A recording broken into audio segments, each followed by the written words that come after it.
Praise be to the most precious and the only exalted name of our Heavenly Father and our Savior, Lord Jesus Christ.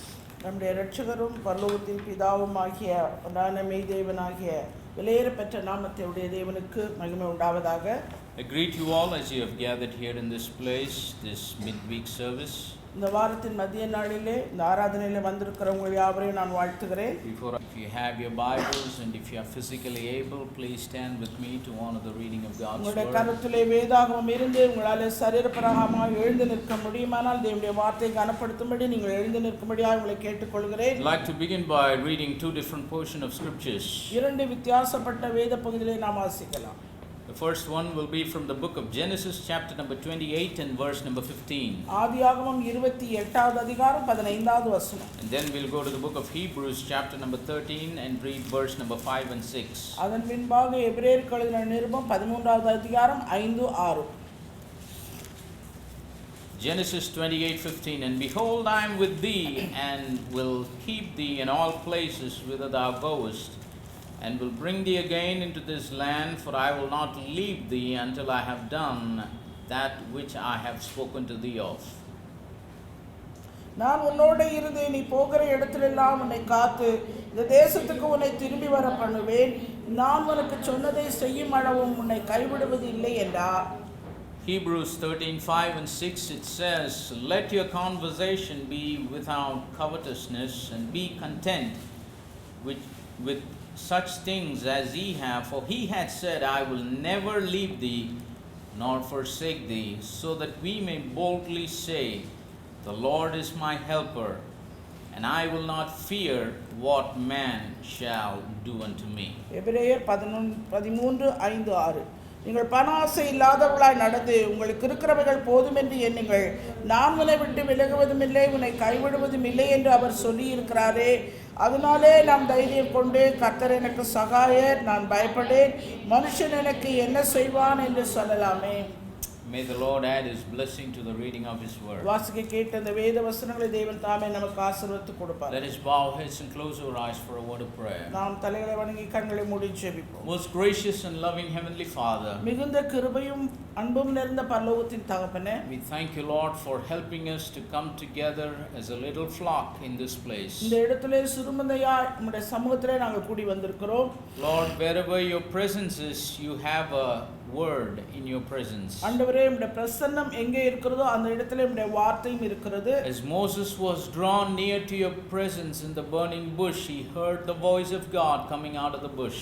எரிகிற முட்செடியின் மத்தியிலே ஆண்டவரே மோசே வந்தபோது உம்முடைய சமூகத்திலே வந்தபோது உம்முடைய வார்த்தையின் சத்தத்தை அவனால் கேட்க முடிந்தது. Pray, Heavenly Father, that you will speak to each and every heart that is gathered here in this place. இந்த இடத்திலே கூடி வந்திருக்கிற ஒவ்வொரு இருதயத்தோடு கூட உம்முடைய வார்த்தையின் சத்தம் தொனிக்கப்படட்டும், அவர்கள் கேட்கட்டும். Pray that you will anoint my lips to speak your anointed word. உம்முடைய அபிஷேகப்பட்ட வார்த்தைகளை பேச என் நாவை நீர் அபிஷேகியும். Anoint every ears to hear your word, and every hearts to receive your word, and every lives to be transformed by your word. ஆண்டவரே, கேட்கிற ஒவ்வொரு செவியும் ஏற்றுக்கொள்ளுகிற இருதயத்தையும் வார்த்தையினால் மறுரூபமாகிற ஒவ்வொரு வாழ்க்கை நீர் அபிஷேக வேணுமாய் ஜெபிக்கிறேன். Bind all the power of darkness in the name of the Lord Jesus Christ. எல்லா அந்தகாரத்தின் கிரியைகளை உம்முடைய நாமத்தினாலே கடிந்து கட்டி சடுத்து அப்புறப்படுத்துகிறேன். May the liberty of your spirit be with us. உம்முடைய விடுதலையின் ஆவியானவர் எங்கள் மத்தியிலே தங்கி இருக்கட்டும். Lead us and guide us in the way everlasting. நித்தியமான பாதைக்கு நேராய் நீர் எங்களை நடத்தும், வழி நடத்தும். Father, I pray that you will reveal yourself to thine people through your word. உம்முடைய வார்த்தையின் மூலமாய் உம்முடைய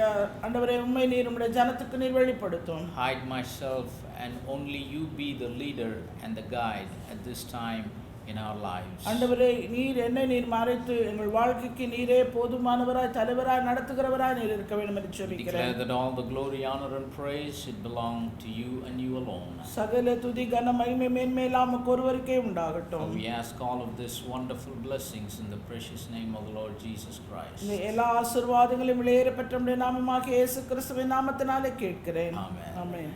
Please be seated. தயவு செய்து உட்காருங்கள்.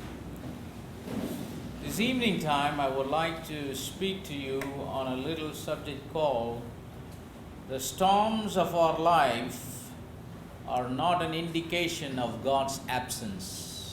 நம்முடைய வாழ்க்கையில் ஏற்படுகிற போராட்டங்கள் எந்த விதத்திலும் தேவன் நம்மோடு கூட இல்லை என்பதற்கான அடையாளம் அல்ல. நம் வாழ்க்கையில் நாம் சந்திக்கிற போராட்டங்கள் தேவன் நம்மோடு இல்லை என்பதற்கான அறிகுறி இல்லை. Storms of our life or the storms that we go through in our life are not an indication of God's absence. நம்முடைய வாழ்க்கையில் இருக்கிற போராட்டங்கள், கடந்து போகிற போராட்டங்கள் எல்லாவற்றிலும் தேவன் நம்மோடு கூட இல்லை என்பதற்கான அடையாளம் அதுவல்ல. Storms are not good. போராட்டம் நல்லதல்ல. Nobody likes storms. யாருமே அதை விரும்புகிறதும் இல்ல. Storms, they are evil. அவைகள் தீமையானவைகள். Because storms, they are destructive. ஏனென்றால் அது அழிவுக்கானது. Nobody likes storms. யாருமே அதை விரும்புகிறதில்ல. Because it is evil, it doesn't come from God. அது தீமையாய் இருக்கிறதுனால, பொல்லாப்பாய் இருக்கிறதுனால அது தேவனிடத்திலிருந்து வருகிற ஒன்றுமல்ல. It comes from the devil. அது பிசாசனிடத்திலிருந்து வருகிற ஒன்று. That's why only if you add the letter D to the word evil, you find the devil, right? அந்த ஆங்கில எழுத்திலே தீமை, பொல்லாப்பு, evil என்பதனோடு D சேர்த்தால் அது devil என்றாயிடும். You just have to prefix one English alphabet, the fourth English alphabet called D, then you have the devil. ஆங்கில ஆல்பபெட்டோட நாலாவது எழுத்தாகி D சேர்த்தீங்கன்னா devil ஆயிடும். So evil is not of God, it's from the devil. எனவே அந்த தீமை, பொல்லாப்பு என்பது தேவனிடத்திலிருந்து வருகிறதல்ல, அது பிசாசிலிருந்து. Only the devil is the origin and the source of all evil. எல்லா தீமைக்கும் காரணமும் ஆதாரமாய் இருக்கிறவன் பிசாசானவனே. If you think you have any evil present in your life in any shape or form, உங்களுடைய வாழ்க்கையில எந்த வடிவத்திலாவது எந்த ரூபத்திலாவது தீமை இருக்கிறது போல நீங்கள் நினைத்தீர்களானால், it is not of God, it is not from God, it is from the devil, because he is the one that is evil and he is the author of all the evil. அது தேவனுடையதுமல்ல, தேவனிடத்திலிருந்து வந்ததுமல்ல, அதற்கு ஆதாரம், அதற்கு ஆரம்பம் சகலமும் பிசாசே. Evil is not the fabrication of God, it is invented by the devil. He is the owner of it. தேவனால் அது கண்டுபிடிக்கப்பட்டதுமல்ல, பிசாசே அதுக்கு ஆரம்ப காரணராக இருக்கிறார். Of evil. Every evil proceeds from the devil. எல்லா தீமைகளும், எல்லா பொல்லாப்புகளும் பிசாசினிடத்திலிருந்தே ஆரம்பிக்கிறது. The devil is the source of the origin of every evil. ஒவ்வொரு தீமைக்கும் ஆதாரமாய் இருக்கிறவன் பிசாசே. And that's how we see in the book of Genesis. அதனால்தான் ஆதியாகம புத்தகத்திலே நாம் பார்க்கிறோம். We read God created everything and he said it was good. ஆண்டவர் எல்லாவற்றையும் சிருஷ்டித்த பின்பு பார்த்து நல்லது என்று கண்டார். Between every day of creation he took a break and he saw everything that he created and he said it was good. ஒவ்வொரு நாளும் அவர் சிருஷ்டித்த பின்பு அவர்கள் எல்லாவற்றையும் கண்டு அவர் நல்லது என்று சொன்னார். So the original created world that was created by God was good in the sight of God. தேவனுடைய சிருஷ்டிப்பிலே ஒரிஜினலாக சிருஷ்டிக்கப்பட்ட அந்த சிருஷ்டிப்பு சகலமும் நல்லதாக அவருடைய பார்வையில் இருந்தது. But in Genesis chapter number 3, ஆனால் ஆதியாகமம் 3வது அதிகாரத்திலே it was the devil that came through the serpent and deceived Eve. பிசாசு சர்ப்பத்தின் மூலமாக ஏவாளிடத்திலே வந்தார். And that's how the evil called sin entered into mankind. மனுக்குலத்துக்குள்ளே அந்த தீமை என்கிற பாவம் என்கிற தீமையானது பிரவேசித்தது. Some people they so intellectually argue and say, then if God is good God, why did he keep the tree of the knowledge of good and evil? சிலர் வாக்குவாதம் செய்வதிலே அறிவாளிகளாய் இருந்து அவர்கள் வாக்குவாதம் செய்கிற காரியம் என்னவென்றால், நல்ல தேவன் எதற்காக நன்மை தீமை அறியத்தக்க விருட்சத்தை தோட்டத்தின் நடுவிலே வைக்க வேண்டும்? God did not create the tree of the knowledge of good and evil. ஆண்டவர் அந்த நன்மை தீமை அறியத்தக்க விருட்சத்தை அவர் சிருஷ்டிக்கவில்லை. See,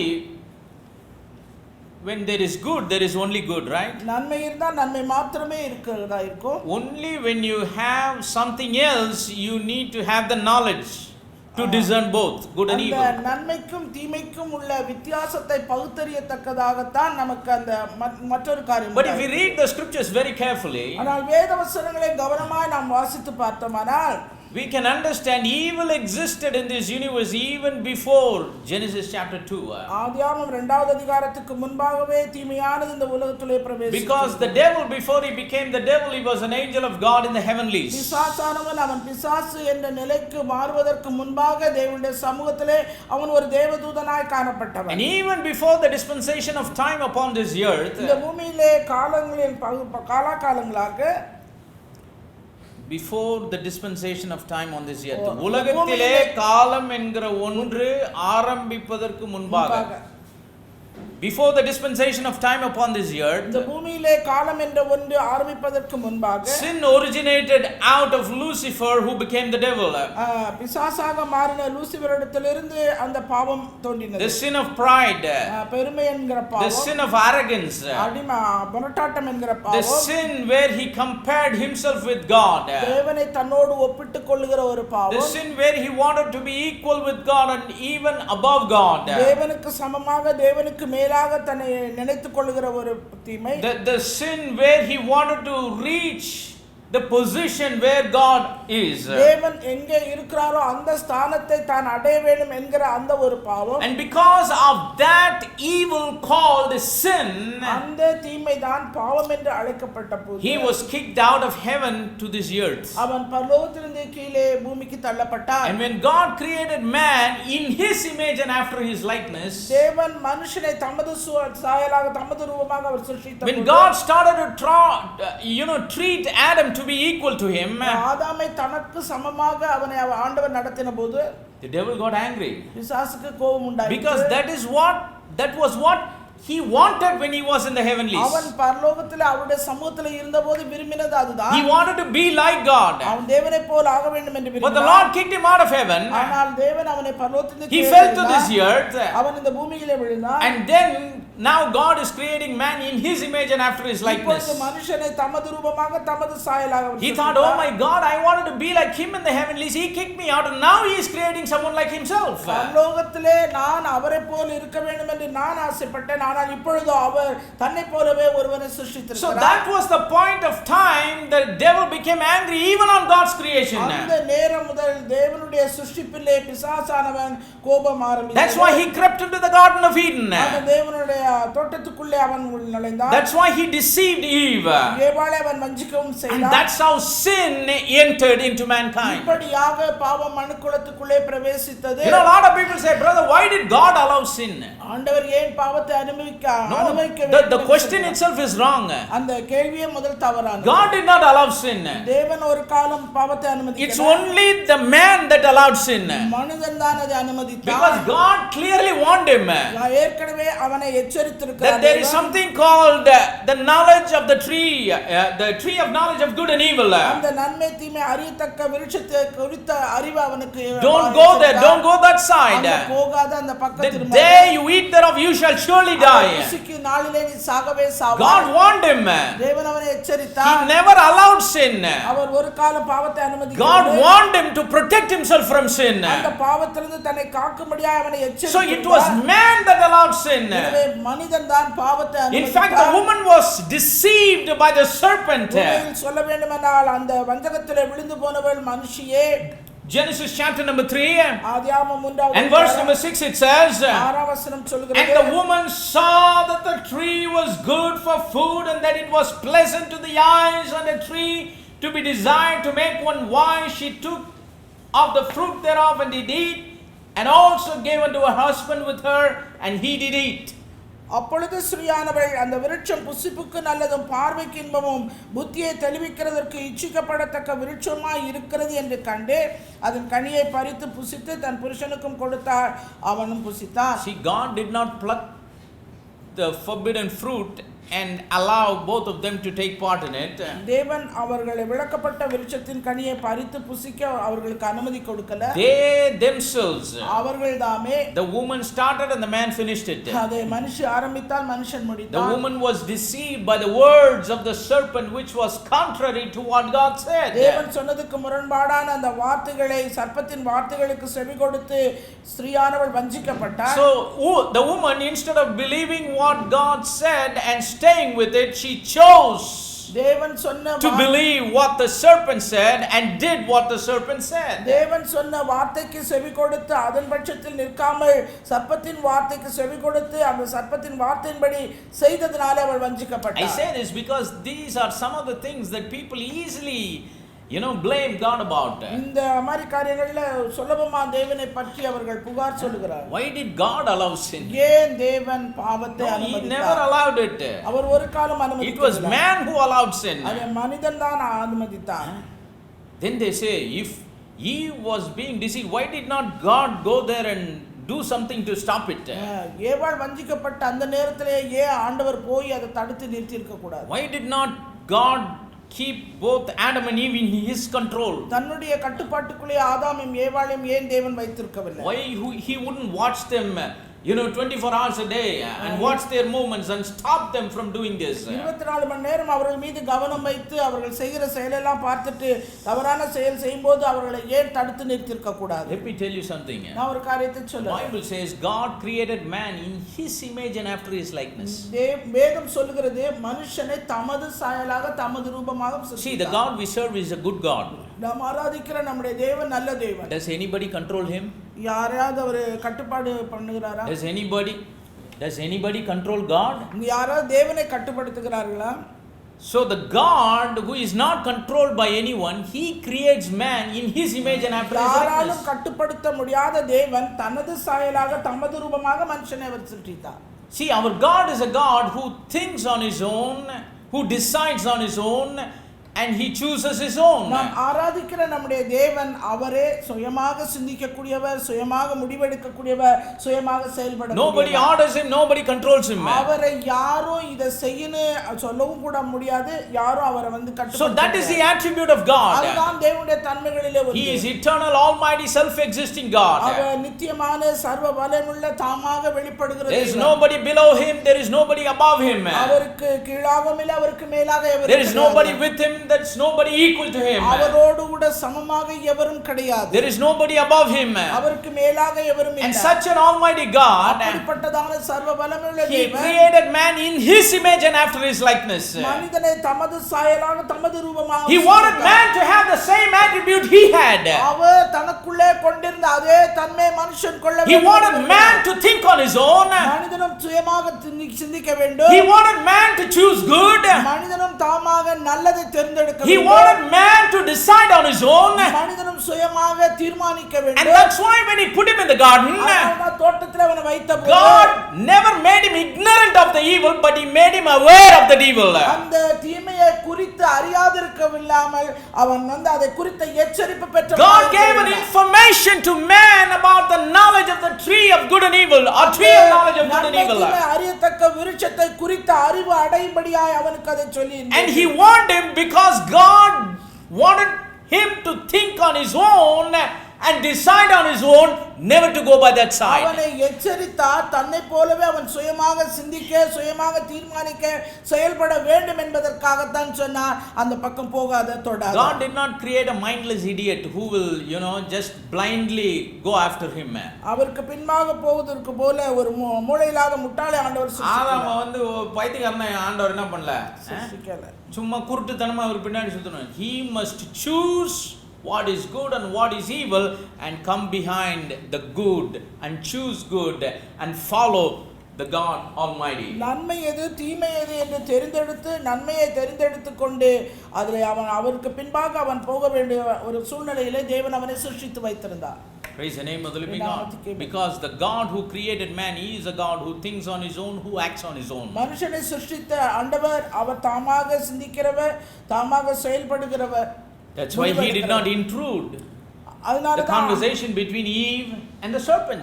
சர்ப்பமும் ஏவாளும் அவர்கள் பேசிக்கொண்டிருந்த அந்த சம்பாஷணையில அவர் குறுக்க போல. God is not the author of evil.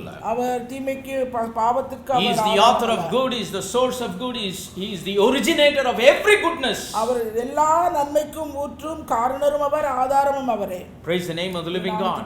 God never dominates us. ஒரு காலம் தேவன் நம்மை ஆதிக்கம் செலுத்துகிறவர் அல்ல. But if we willingly submit ourselves to him, ஆனால் நாமே மனப்பூர்வமாய் அவருக்கு நம்மை அர்ப்பணிக்கும் then only he will take control of our lives. அப்பொழுது மாத்திரம்தான் அவர் நம்முடைய வாழ்க்கையை அவர் கட்டுப்பாட்டுக்குள்ளே That's why we read in the book of Revelation, behold I stand at the door and knock. அந்த வெளிப்படுத்த விசேஷத்துல நாம் வாசிக்கிறதோ வாசற்படியில் நின்று கதவை தட்டுகிறேன். Whose door he is knocking? யாருடைய கதவை அவர் தட்டிட்டு இருக்கிறார்? He is knocking the doors of his own house, the church.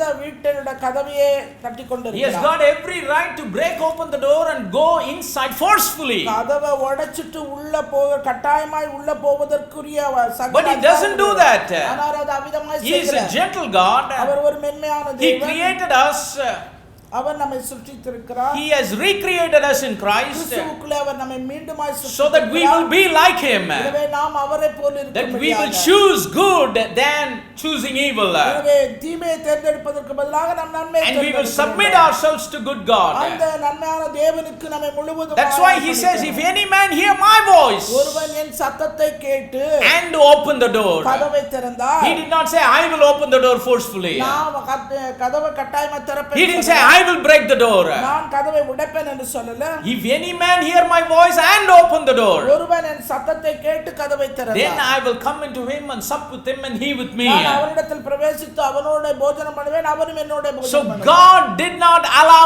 evil into mankind. எனவே தேவன் ஒரு காலம் மனிதனுக்குள்ளே மனுக்குலத்துக்குள்ளே தீமையை It was அனுமதிக்கவில்லை. man who allowed evil into his own life. மனுஷனே தன்னுடைய சுய வாழ்க்கைக்கு தீமையை அனுமதித்துக் Instead கொண்டான். of choosing good, he chose evil. அவன் நன்மையை தெரிந்து கொள்வதற்கு பதிலாக தீமையை தெரிந்து But கொண்டான். what did God do? ஆனால் தேவன் செய்தது என்ன? He used that opportunity அந்த வாய்ப்பை அவர் பயன்படுத்தி to turn the evil that man chose into good for his life. அவன் தேர்ந்தெடுத்த அந்த தீமையவே நன்மையாக அவனுடைய வாழ்க்கைக்கு மாற்றினார். God used that situation where man chose evil and he used that opportunity to reveal himself as to who he is. மனிதன் தான் தெரிந்தெடுத்த தீமையவே தேவன் அதற்கு ஒரு வாய்ப்பாக அதை ஒரு சாதகமாக பயன்படுத்தி அவனுடைய வாழ்க்கைக்கு அந்த தீமையை நன்மையாக அவர் மாற்றினார். See, the God we serve is a God of attributes. நாம் ஆராதிக்கிற நம்முடைய ஆண்டவர் अनेक தன்மைகள் உள்ள தேவன். He is the creator. Our சிருஷ்டிகர். He is the savior. அவர் இரட்சகர். He is the redeemer. அவர் மீட்பர். He is the deliverer. Our விடுதலையாளர். He is the healer. Our சுகமாக்குகிறவர். He is the sanctifier. அவர் நம்மை பரிசுத்தமாக்குகிறவர். He is the eternal life giver. அவர் நித்திய ஜீவன் கொடுக்கிறவர். He is the King of kings. Our Rajathi Raja. He is the Lord of lords. அவர் கர்த்தாதி கர்த்தா. All these attributes are in God. இந்த சகல தன்மைகளும் தேவனுக்குள் இருக்கிறது. As God is eternal, so also His attributes are eternal. அவர் நித்தியமானவர் ஆகையால் அவருடைய தன்மைகளும் நித்தியமானவை. But God was waiting for an opportunity to reveal His attributes. ஆனால் தேவன் ஒரு வாய்ப்புக்காக தருணத்துக்காக காத்துக் கொண்டிருக்கிறார் தன்னுடைய He did not force His attributes on mankind. மனுஷபுத்திரருக்குள்ளே தன்னுடைய தன்மையை திணிக்கிறதுக்கு அவர் கட்டாயமாய் வருகிறது. But when man allowed sin into his life, ஆனால் மனுஷன் தன்னுடைய வாழ்க்கையிலே பாவத்தை அனுமதித்த போது, when man allowed evil into his life, தன்னுடைய வாழ்க்கையிலே தீமையை மனிதன் அனுமதித்த போது, God came there தேவன் அங்கே வந்தார் and revealed Himself as the Savior. அங்கே இரட்சகராக தன்னை அவர் வெளிப்படுத்தினார். He revealed Himself as the Redeemer. அவனுக்கு மீட்பராக தன்னை வெளிப்படுத்தினார். See, without sin there cannot be a Savior. அங்கே பாவம் இல்லாமல் இரட்சகர் இல்ல. Without sin there cannot be a sinner. இரட்சகர் பாவம் இல்லாமல் பாவி இல்ல. And only when sinner is there, the Savior can reveal Himself. பாவி இருக்கிறதுனால தான் இரட்சகர் அவனை மீட்டெடுக்க வேண்டும். Without sickness there cannot be a healer. வியாதி இல்லாமல் அங்கே சுகமாக்குகிறவர் அவசியம். Without someone is bound, he cannot reveal himself to be the deliverer. கட்டப்படாவிட்டால் அங்கே விடுதலையாளர் அவசியம். Without uncleanness, God cannot be a sanctifier. அசுத்தம் இல்லாவிட்டால் அங்கே பரிசுத்தத்துக்கு வேலை கிடையாது. Without condemnation, God cannot be the eternal life giver. ஆக்கினை தீர்ப்பு இல்லாமல் நித்திய ஜீவனை கொடுக்கிற தேவன் நமக்கு அவசியம். Praise the name of the living God. So God is a good God. எனவே தேவன் நல்ல தேவன். He did not inflict mankind with sin. அவர் ஒரு காலம் மனுஷனை பாவத்துக்குள்ளாக அனுமதிக்கவில்லை. He only created man just as perfect like himself. தன்னை போலவே ஒரு பூரணமுள்ளவராய் அவர் மனுஷனை But when man allowed sin into his life, மனுஷன் தான் பாவத்தை தன்னுடைய வாழ்க்கையில when man willingly and voluntarily chose evil rather than good, அந்த நன்மைக்கு பதிலாக மனுஷனே தன்னுடைய வாழ்க்கையிலே இந்த தீமையை அவன் தானாக முன்வந்து அதை தேர்ந்தெடுத்தான். God did not wash his hands and go away. தேவன் கையை கழுவி அவனை விட்டுடல. He did not think, oh, my plan has totally failed, என்னுடைய திட்டம் முழுசுமா தோல்வியாயிருச்சுன்னு போயிடுது. let me cancel my plan, என்னுடைய திட்டத்தை நான் let me destroy him. அதை அழித்து விடுகிறேன். He never did like that. விதமாக அவர் செய்யல. But he came into the garden. ஆனால் தோட்டத்துக்குள்ளே வந்தார். Even after man sinned, he came into the garden. மனுஷன் பாவத்திலே விழுந்த பின்பு செய்த பின்பும் அவர் வந்தார். Though he was hiding himself, he came into the garden. அவர் தன்னை தோட்டத்துக்குள்ளே ஒளித்துக் கொண்ட போதும் வந்தார். Though he was foolishly made a garment to cover himself with fig leaves, அத்தி இலைகளினாலே தனக்கு அரைக்கச்சைகளை உண்டு பண்ணி அவன் ஒளிந்திருக்கும் போதும் அவன் வந்தார். God Almighty understood சர்வ வல்லமையுள்ளவர் புரிந்து கொண்டார். a fig leaf cannot hide his nakedness for long. அந்த அத்தி இலைகளினாலே தைத்த அந்த அரைக்கச்சை மனுஷனுடைய நிர்வாணத்தை ஒரு காலம். That's why he killed an animal. ஆனால் ஒரு மிருகத்தை கொண்டார். என்றால் as a shadow of Christ being crucified. கிறிஸ்து சிலுவையிலே மரிப்பதற்கு முன்னடையாளமாய் He killed an animal ஒரு மிருகத்தை கொண்டார். and he made a coat of skin to both man and the woman to hide their அந்த nakedness. மனுஷனுக்கும் மனுஷிக்கும் தோல் உடைகளை அவர் தயாரித்து உடுத்தினார். And God revealed himself, I am not only your creator but I am your redeemer.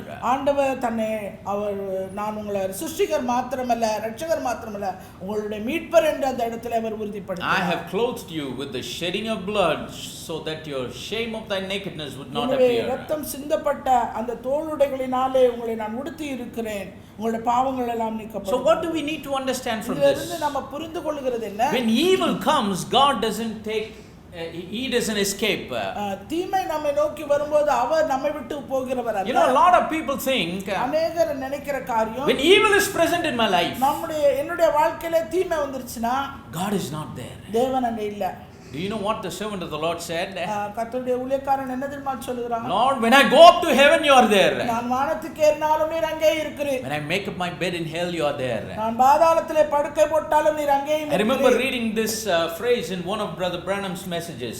Brother சகோதரன் பிரண்ணாமுடைய செய்தியிலே இதை நான் வாசிக்க நான் கேட்டேன். If I am not wrong, he was saying these words while he was praying in one of his messages. அவர் தன்னுடைய செய்தியிலே சொன்ன ஒரு காரியம் இது. He said, Lord, I don't mind even going to hell, but if you promise one thing, you'll be there.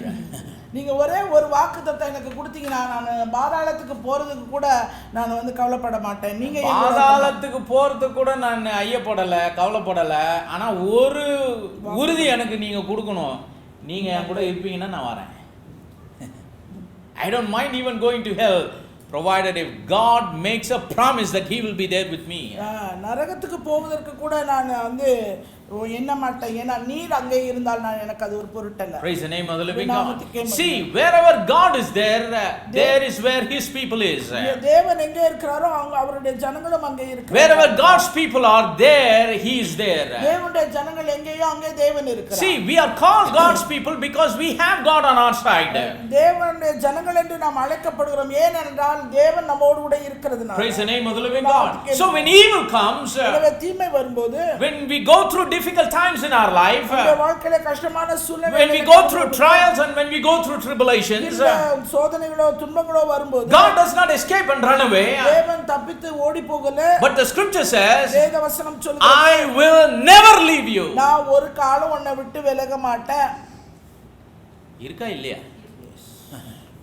These are not my words. These are the words that we just read now. இப்பொழுது நான் வாசிக்க கேட்ட வேதவசனம். He said, I will never leave you. நான் ஒரு காலம் உன்னை விட்டு விலகுகிறது இல்ல. He didn't say there might be times I might take a leave from you. ஒருவேளை ஒரு நேரம் வரும் உன்னை விட்டு போறதுக்கு கூட. He said, I never leave you. நான் ஒரு காலம் உன்னை விட்டு விலகுகிறது. Never means what?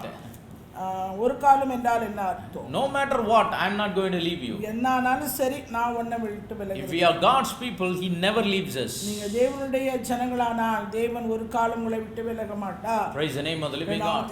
No storms can move him out.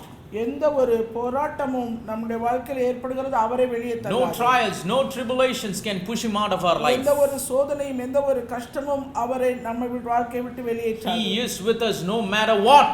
என்னவானாலும் சரி அவர் நம்மோடு கூட இருக்கிறார். That's what he says when Jacob was going to his uncle Laban's house. லாபானுடைய மாமாவுடைய வீட்டுக்கு யாக்கோபு போகும்போது Jacob dreamed a dream. யாக்கோபு ஒரு கனவு கண்டார். And in that dream this is what the Lord said. அந்த கனவிலே ஆண்டவர் சொன்ன காரியம் இதுதான். When he was leaving after he had his strife with his brother, தன்னுடைய சகோதரனோடு அவனுக்கு உண்டான அந்த பகைமை நிமித்தமாய் அவன் கடந்து போனான். he felt like he has lost everything in his life. தன்னுடைய வாழ்க்கையில் அவன் எல்லாவற்றையும் இழந்தது போன்ற ஒரு உணர்வு. He felt though he took his blessing from Isaac, his father, ஈசாக்கு தன்னுடைய தகப்பன் ஈசாக்கிடத்திலிருந்து ஆசீர்வாதத்தை அவன் பெற்றுக்கொண்ட பின்பு he felt in his life there is a void, there is an emptiness. தன்னுடைய வாழ்க்கையில ஒரு வெறுமை இருப்பதாக அவன் whether really those blessings will come upon his life. உண்மையாகவே அவர் சொன்ன ஆசீர்வாதம்லாம் என் வாழ்க்கையில வந்து பலிக்குமா? Because he is deserted, he is being chased away. ஏனென்றால் அவன் துரத்தப்பட்டான், அவன் அந்த வனாந்தரத்துல போய் He is leaving his home, he is leaving his possessions. அவன் தன்னுடைய வீட்டை விட்டு தன்னுடைய ஸ்தானத்தை விட்டு ஓடி He is leaving his father, he is leaving his mother. தன்னுடைய தகப்பனை விட்டு தாயை விட்டு அவன் ஓடி. And in that hopeless situation, அந்த நம்பிக்கை இல்லாத சூழ்நிலையிலே he dreamed a dream. அவனுக்கு ஒரு கனவு உண்டானது. And these are the words that we read that the Lord spoke to him in the dream. அந்த கனவிலே தேவன் அவனோடு பேசின வார்த்தைகள் தான் நான் வாசித்தேன். Genesis 28:15. ஆதியாகமம் 28. He said, I am with thee and will keep thee in all places whither you goest.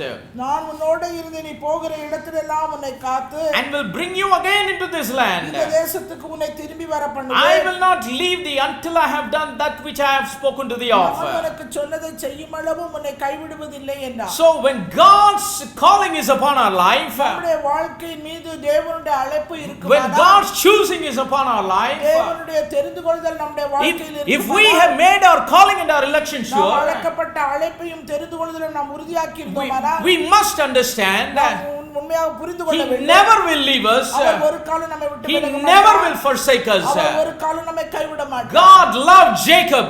தேவன் யாக்கோபை சிநேகித்தார். Though he was a deceiver, அவன் ஒரு ஏமாற்றுகிறவனாய் though he was manifesting his deceiving nature in his life, தன்னுடைய வாழ்க்கையில ஏமாற்றுகிற தன்மை அவன் வெளிப்படுத்தினார். God hated Esau but he loved Jacob. ஏசாவை வெறுத்து யாக்கோபை அவர் And that's why he says, I am with you. அதனால தான் சொல்றாரு நான் உன்னோடு கூட He says, you are a deceiver, I am with you. நீ வந்து ஒரு ஏமாற்றுக்காரன், ஆனா நான் உன் கூட தான். How can God turn a Jacob to Israel if he is not with him? எப்படி ஆண்டவர் அவனோடு இல்லாவிட்டால் ஏமாற்றுகிற யாக்கோபை இஸ்ரவேலாக மாற்றி? If God would have departed from Jacob, அங்கே யாக்கோபை விட்டு தேவன் பிரிந்து போயிருந்தார். Jacob would have lived his life as Jacob. அவன் யாக்கோபாகவே He would have been deceived. He would have been a deceiver all of his life. அவன் வாழ்க்கை முழுவதும் ஏமாற்றுகிறவனாகவே இருந்திருப்பான். And he would have lost his life as a deceiver in his life. அவன் தன்னுடைய வாழ்க்கையில ஏமாற்றுகிறவனாகவே வாழ்ந்து But வாழ்க்கை God turned Jacob to Israel. ஆனால் அவனுடைய வாழ்க்கையை யாக்கோபை ஏமாற்றுகிறவனை இஸ்ரவேலாக மாற்றினார். Why? What's the reason? என்ன காரணம்? It's because God was with him. ஆண்டவர் அவனோடு இருந்ததனாலே. He kept him in all the places he went. அவன் போற இடத்திலெல்லாம் அவனோடு கூட அவர் இருந்ததனாலே. And brought him again to the land. மீண்டும் இந்த தேசத்துக்கு அவர் திரும்பி He வரப்பட்டார். said, I will not leave you until I have done that which I have spoken to thee நான் of. உனக்கு சொன்னதை செய்யும் அளவு உன்னை நான் கைவிடுகிறதில்லை. Praise the name of the living God. No No matter what, என்னவானாலும் சரி, no matter whatever evil comes, என்ன தீமை வந்தாலும் சரி, whatever trial comes, என்ன சோதனை வந்தாலும் whatever சரி, tribulation comes, என்ன கஷ்டம் வந்தாலும் சரி, your God, உன்னுடைய தேவன் He never leaves you. அவர் உன்னை ஒரு காலம் These are not my words, என்னுடைய வார்த்தை but இல்லை, they are the words of the living God. உன்னுடைய தேவனுடைய வார்த்தை அது. Maybe you have gone through many storms in your life. உங்களுடைய வாழ்க்கையில अनेक போராட்டங்களுக்குள்ளே நீங்கள் கடந்து Maybe you have felt in your life that you have been forsaken. ஒருவேளை விட்டது போல ஒரு உணர்வு உங்களுக்கு Maybe you went through a trial 10 years before. ஒரு 10 வருஷத்துக்கு முன்பாக ஒரு சோதனை. Maybe you went through a storm 20 years before. 20 வருஷத்துக்கு முன்பாக இந்த மாதிரி போராட்டம். But let me tell you, you are still here. ஆனா இப்ப சொல்றேன், இன்னும் அவர் உங்களோடு You are still sitting here with a sober mind. இன்னும் ஒரு தெளிந்த புத்தியோடு நீங்கள் இங்கே அமர்ந்திருக்கிறீர்கள். The devil could not destroy you. பிசாசானவன் உங்களை அழிக்க The முடியாது. devil could not do what he intended to do to you in your life. உங்களுக்கு செய்ய நினைத்தானோ அதை அவன் செய்ய முடியாது. Why? What's the reason? என்ன காரணம்? Because he was with you. அவர் உங்களோடு கூட இருக்கிறார். You did not feel him. நீங்க அவரை உணரல. You felt that he has deserted you. அவர் உங்களை விட்டு போனது போன்ற உணர்வு தான் உங்களுக்கு. But he had his eye upon you. ஆனா உங்கள் மீது அவர் தன் கண்ணை வைத்திருக்கிறார். Because he chose you from before the foundations of the world. அவர் உலக தோற்றத்துக்கு முன்னாலே தனக்குள்ளே அவர் தெரிந்தார். Because he saw you as a seed when he was hanging on the cross. அவர் கல்வாரி சிலுவையிலே தொங்கிக் கொண்டிருக்கும்போது உங்களுடைய அவரை சந்ததியாக அவர் Because his eyes saw you as a substance. அவர் உங்கள் கருவாக அவருடைய கண்கள் உங்களை கண்டது. Because he is mindful of you. அவர் உங்களை நினைத்திருக்கிற தேவன். He never left you. அவர் ஒரு கால் விட்டு விலக மாட்டார். Praise the name of the living God. நாமத்துக்கே மகிமை. But a lot of times we have a question. ஆனா अनेक நேரத்துல நமக்கு ஒரு கேள்வி. If God is with us, ஆண்டவர் என் கூட இருப்பாரனா? why we are going through storms? ஏன் இப்படிப்பட்ட போராட்டத்துக்குள்ள நான் கடந்து போறோம்? If God is with me, ஆண்டவர் என் கூட இருப்பாரனா? if the good God is with me, நல்ல தேவன் என் கூட இருப்பாரனா? why am I going through evil? நான் ஏன் தீமைக்குள்ள கடந்து Why am I going through trials? ஏன் நான் சோதனைக்குள்ள Why am I going through tribulations? ஏன் நான் துன்பத்துக்குள்ள கடந்து போகிறேன்? God has his own reasons for that. தேவன் அதற்கான சுய காரணங்களை அவர் கொண்டவராய். That's why the scripture says in the book of Isaiah, ஏசாயா தீர்க்கதரிசன புத்தகத்திலே வேதவசனம் விதமாய் when you go through the waters, நீ தண்ணீர்களை கடக்கும்போது they will not overflow you. அது உன்மேல் புரளாது. When you walk through the fire, நீ அக்கினி மீது நடக்கும்போது you will not be burned. நீ வேகாதிருப்பாய். Why? What's the reason? என்ன காரணம்? I am with you. நான் உன் கூட இருக்கிறேன். So it doesn't mean if God is with us, ஆண்டவர் நம்மோடு கூட இருக்கிறதுனால that everything will be pleasant all the time. எல்லா நேரமும் எல்லாமே சுமூகமா இருக்கும்னு சொல்ல முடியாது. Even Christ Jesus, கிறிஸ்து இயேசுவும் கூட when God was manifest in the flesh தேவன் மாம்சத்திலே வெளிப்பட்டார் and lived his life as the Son of God here on this earth, தேவனுடைய குமாரனாய் இந்த பூமியிலே தன் வாழ்க்கை வாழ்ந்தபோது the scripture says he was led by the Spirit of God into the wilderness. அவர் ஆவியானவராலே வனாந்தரத்துக்கு கொண்டு போகப்பட்டார். He did not go by himself to the wilderness, அவர் தாமாக வனாந்தரத்துக்கு போகல. or the devil did not drive him into the wilderness. இல்ல பிசாசும் அவரை கொண்டு போகல. He was led by the Spirit of God into the wilderness. தேவனுடைய ஆவியானவரால் வனாந்தரத்துக்கு அவர் கொண்டு So போகப்பட்டார். as he was going into the wilderness, அந்த வனாந்தரத்துக்கு அவர் போனபோது the Spirit was with him. அந்த ஆவி அவரோடு கூட He had the heavenly Spirit with him. அவரோடு அந்த பரலோகத்தின் ஆவி அவரோடு கூட And he could understand that it is the Spirit of God that is leading him into the wilderness. ஆவிதான் அந்த வனாந்தரத்துக்கு தன்னை நடத்துகிறது என்பதை அவர் And உணர்ந்தார். why he was led into the wilderness? ஏன் அவர் வனாந்தரத்துக்கு கொண்டு The போகப்பட்டார்? scripture says to be tempted of the devil. பிசாசினாலே சோதிக்கப்படுவதற்கு. Praise the name of the living God.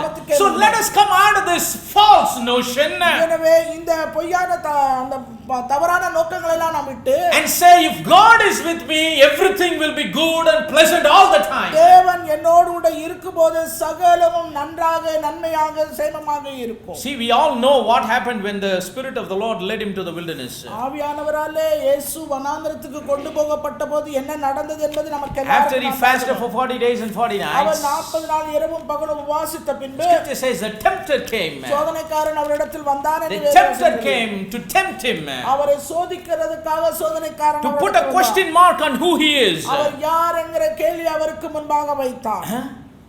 But we know how Jesus overcame it. ஆனால் இயேசு அதை எவ்விதமாய் மேற்கொண்டார் என்பது நமக்கு He நன்றாக spoke the தெரியும். word. அவர் வார்த்தை He பேசினார். spoke the word logos. அவர் அந்த வார்த்தை லோகாஸ் வார்த்தைகளை அவர் He even spoke rhema.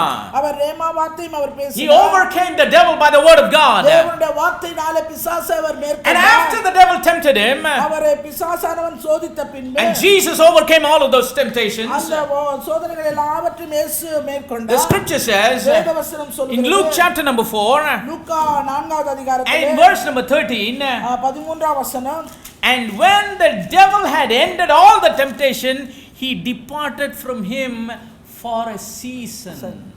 பிசாசானவன் சோதனையை எல்லாம் முடித்த பின்பு சில காலம் அவரை விட்டு விலகி போனார். எவ்வளவு காலம்? சில காலம். This was not the only one time he was tempted. இது ஒரு முறை அவரை சோதித்தது மாத்திரமல்ல, The Bible very clearly says வேதம் மிகவும் தெளிவாக சொல்கிறது, when he finished tempting him all the 3 times and he overcame him all the 3 times, மூணு முறையும் அவரை சோதித்த பின்பு மூணு முறை இயேசு அதை மேற்கொண்ட he பின்பு overcame by the word of God, தேவனுடைய வார்த்தையினால் அதை மேற்கொண்டார். and after the devil couldn't tempt him anymore, அதுக்கு பின்பாக அவரை அவன் சோதிக்க முயலாமல் says he departed from him.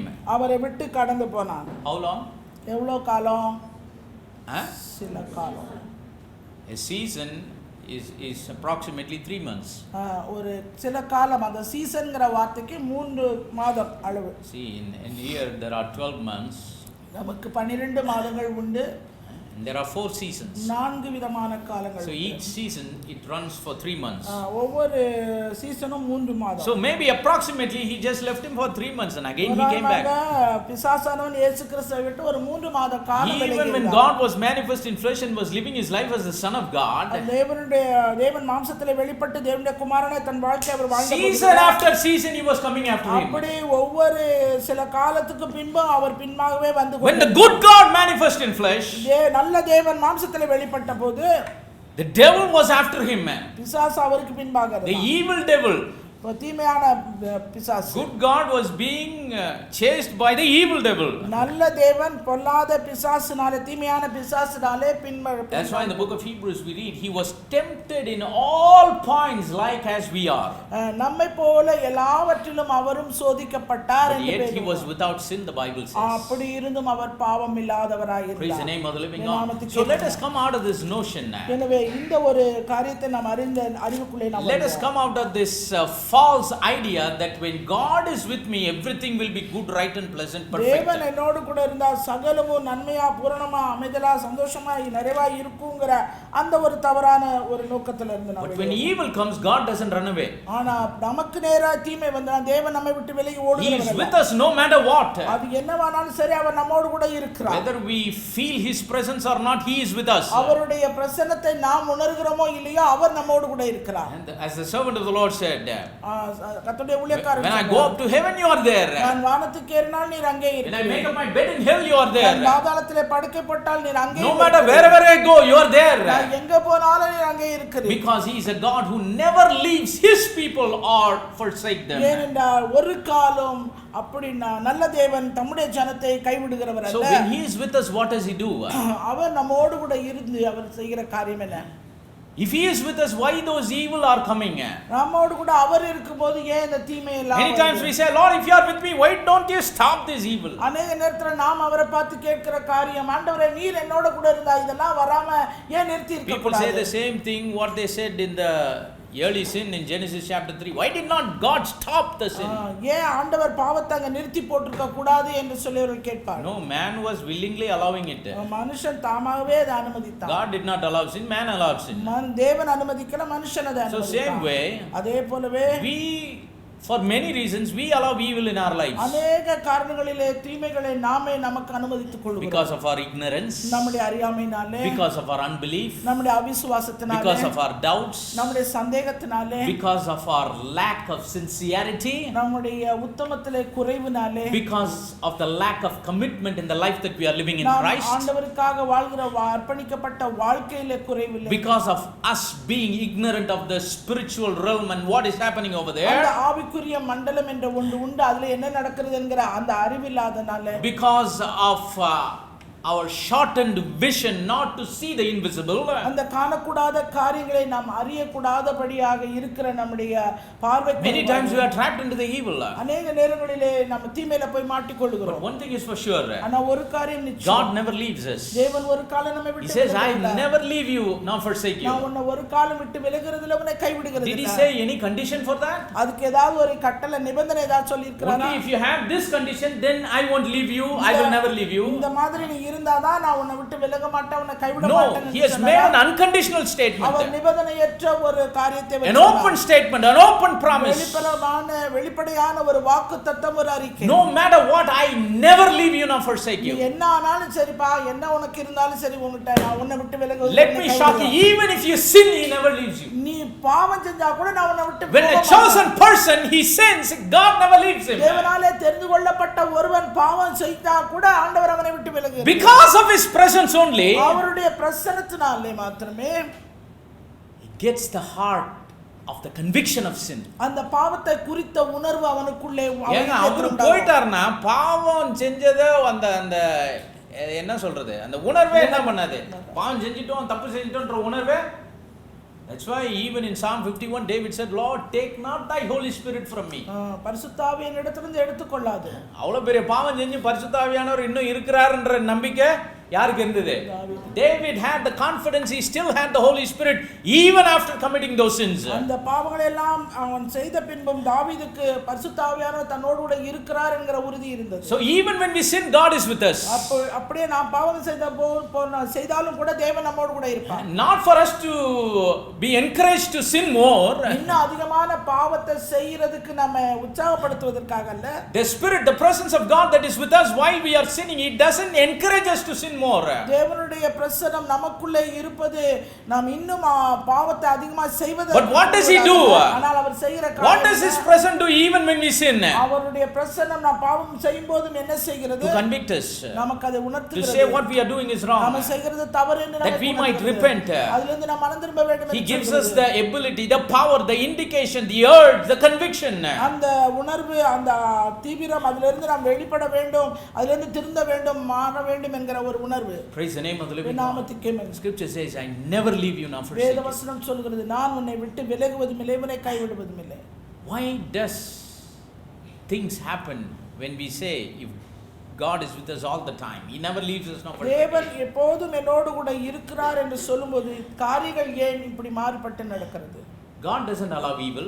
தேவன் ஒரு கால் அப்படிப்பட்ட தீமை He அனுமதிக்கிறதில்லை. doesn't allow trials and tribulations. Our சோதனைகளையோ துன்பத்தையோ our அனுமதிக்கிறதில்லை. But when we allow it, ஆனா நாம் அனுமதிக்கும்போது He uses that opportunity அந்த தருணத்தை அந்த வாய்ப்பை தேவன் பயன்படுத்தி to reveal Himself in our trials. நம்முடைய சோதனைக்குள்ளே அவர் தன்னை வெளிப்படுத்துகிறவராக So first of all, முதலாவதாக whenever we go through trials, நாம் எப்பொழுதெல்லாம் சோதனைக்குள்ளே கடந்து we போகிறோமோ, face evil and storms in our life, நம்முடைய வாழ்க்கையிலே தீமைகளையும் போராட்டங்களையும் சந்திக்கும்போது God uses that opportunity தேவன் அந்த வாய்ப்பை தருணத்தை பயன்படுத்தி to reveal His nature, தன்னுடைய தன்மையை அவர் to வெளிப்படுத்துகிறார். reveal His power, அவருடைய வல்லமையை நமக்கு to வெளிப்படுத்துகிறார். reveal His might, அவருடைய பலத்தை நமக்கு to வெளிப்படுத்துகிறார். reveal His glory. அவருடைய மகிமையை நமக்கு Let's go to the வெளிப்படுத்துகிறார். book of Judges, chapter number 6.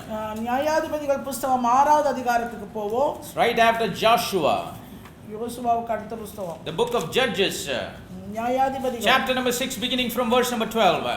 6வது அதிகாரம் 12ஆம் வசனம். This is what this is the conversation that transpired between the Lord and Gideon. கர்த்தருக்கும் கிதியோனுக்கும் இடையே நடைபெற்ற சம்பாஷணை. The angel of the Lord speaking to Gideon, the conversation between them. அவர் கர்த்தருடைய தூதனுக்கும் கிதியோனுக்கும் இடையே நடந்த சம்பாஷணை. In Judges 6:12 the scripture says, நியாயாதிபதிகள் 6வது அதிகாரம் 12வது வசனம் and the சொல்கிறது, angel of the Lord appeared unto him and said unto him, the Lord is with thee, thou mighty man of valor. கர்த்தருடைய தூதனானவர் அவனுக்கு தரிசனமாகி பராக்கிரமசாலியே கர்த்தர் உன்னோட இருக்கிறார் என்றார். The angel of the Lord கர்த்தருடைய தூதனானவர் comes and appears by himself before the man of God Gideon, Gideon என்கிற தேவனுடைய மனுஷனுக்கு முன்பாக தன்னை and he காண்பித்து makes an astounding statement. ஒரு அதிர்ச்சியான ஒரு தகவலை He says, the சொல்கிறார். Lord is with you, thou mighty man of valor. பராக்கிரமசாலியே கர்த்தர் உன்னோடு கூட Do you இருக்கிறார். know how Gideon responded? அதுக்கு பதில் எப்படி தெரியுமா கிதியோன் கொடுத்தான்? Verse number 13, and Gideon said unto him, அப்பொழுது கிதியோன் அவரை நோக்கி, O my Lord, if the Lord be with us, why then is all this befallen us? Ayan ஆண்டவனே கர்த்தர் எங்களோட இருந்தால் இவையெல்லாம் எங்களுக்கு நேரிடுவானே. என்ன கேக்குறாரு கிதியன்? என்னப்பா சொல்ற? நானே ஒரு மாதிரி இருக்கிறேன், என்ன வந்து பயங்கரமா அடிமை. He was under the captivity of Midianites at that time. மிதியானியருடைய சிறையிருப்புக்கு கீழாக அவர்கள் எல்லாம் The whole children of Israel, they were under the captivity of Midianites. அவர்கள் எல்லாரும் இஸ்ரவேல் புத்திரர் முழுவதும் மிதியானியருடைய அடிமைத்தனத்துக்குள்ளாக இருந்த So நேரம் when அது. Gideon received such a statement coming from heaven, அங்கே பரலோகத்திலிருந்து இப்படிப்பட்டதான ஒரு வாழ்த்துதலை அவன் you are கேட்டபோது, saying the Lord is with us. ஆண்டவர் உன்னோடு கூட If He இருக்கிறார். is with me, why all these things are befalling me? அவர் எங்களோட இருந்தா இதெல்லாம் எங்களுக்கு ஏன் நேரிடுது? And then the scripture says, and where be all His miracles which our fathers told us of, saying, did not the Lord bring us up from Egypt? But now the Lord hath forsaken us and delivered us into the hands of the Midianites. கர்த்தர் எங்களை எகிப்திலிருந்து கொண்டு வரவில்லையா என்று எங்கள் பிதாக்கள் எங்களுக்கு விவரித்து சொன்ன அவருடைய அற்புதங்கள் எல்லாம் எங்கே? இப்பொழுது கர்த்தர் எங்களை கைவிட்டு மீதியானர் கையில் எங்களை ஒப்பு கொடுத்தாரோ என்றார். Even Gideon had this bad notion like the believers have now today. இந்த நாளிலே இருக்கிற விசுவாசிகள் கொண்டிருக்கிற அந்த தீயதான அதே நோக்கம் போலவே அவர்களுக்கு அந்த says, if God is with me, ஆண்டவர் என் கூட இருந்தார்னா, if God is with us, why are all these things happening? இதெல்லாம் ஏன் எங்களுக்கு நடக்குது? He even went to a point of saying, God has forsaken us. ஆண்டவர் எங்களை கைவிட்டாரோ? And also he said, God has delivered us into ஆண்டவர் the hands of the Midianites. இந்த மீதியானருடைய கைக்கு தப்ப விடாமல் கைவிட்டாரோ என்கிறார். உண்மை என்னது? இவங்களா மீதியானியர்கள் கிட்ட போய் சிக்கினாங்களா இல்ல ஆண்டவர் அடிமைப்படுத்தினாரா? What is the truth? உண்மை என்ன, சத்தியம் என்ன? If you read the scriptures very carefully, வசனங்களை கவனமா வாசித்தீங்கன்னா, the people themselves, because of their unbelief and disobedience, ஜனங்களுடைய அவிசுவாசத்திலும் கீழ்ப்படியாமையினாலும், because of them turning against God, அவர்கள் தேவனுக்கு விரோதமாய் திரும்பி, not honoring Him, அவரை கனப்படுத்தாமல், not walking in His ways, அவருடைய வழிகளிலே நடக்காமல், they slided into the captivity of the Midianites. மீதியானுடைய அடிமைத்தனத்துக்குள்ளாக அவர்கள் கடந்து போனார்கள். That was the truth. அதுதான் சத்தியம். But when the angel of the Lord said to Gideon, "The Lord is with you." அங்கே கர்த்தருடைய தூதன் கிதியோனிடத்திலே கர்த்தர் உன்னோடு கூட இருக்கிறார் என்று சொன்ன உடனே Gideon's mind is working with carnality. அந்த கிதியோனுடைய மனமானது மாம்சத்திலே "Oh, சிந்திக்க if Lord is with me, why are all these things happening? ஆண்டவன் எங்களோடு கூட இருந்தாரானால் இதெல்லாம் எங்களுக்கு Lord has நேரிடும் forsaken us.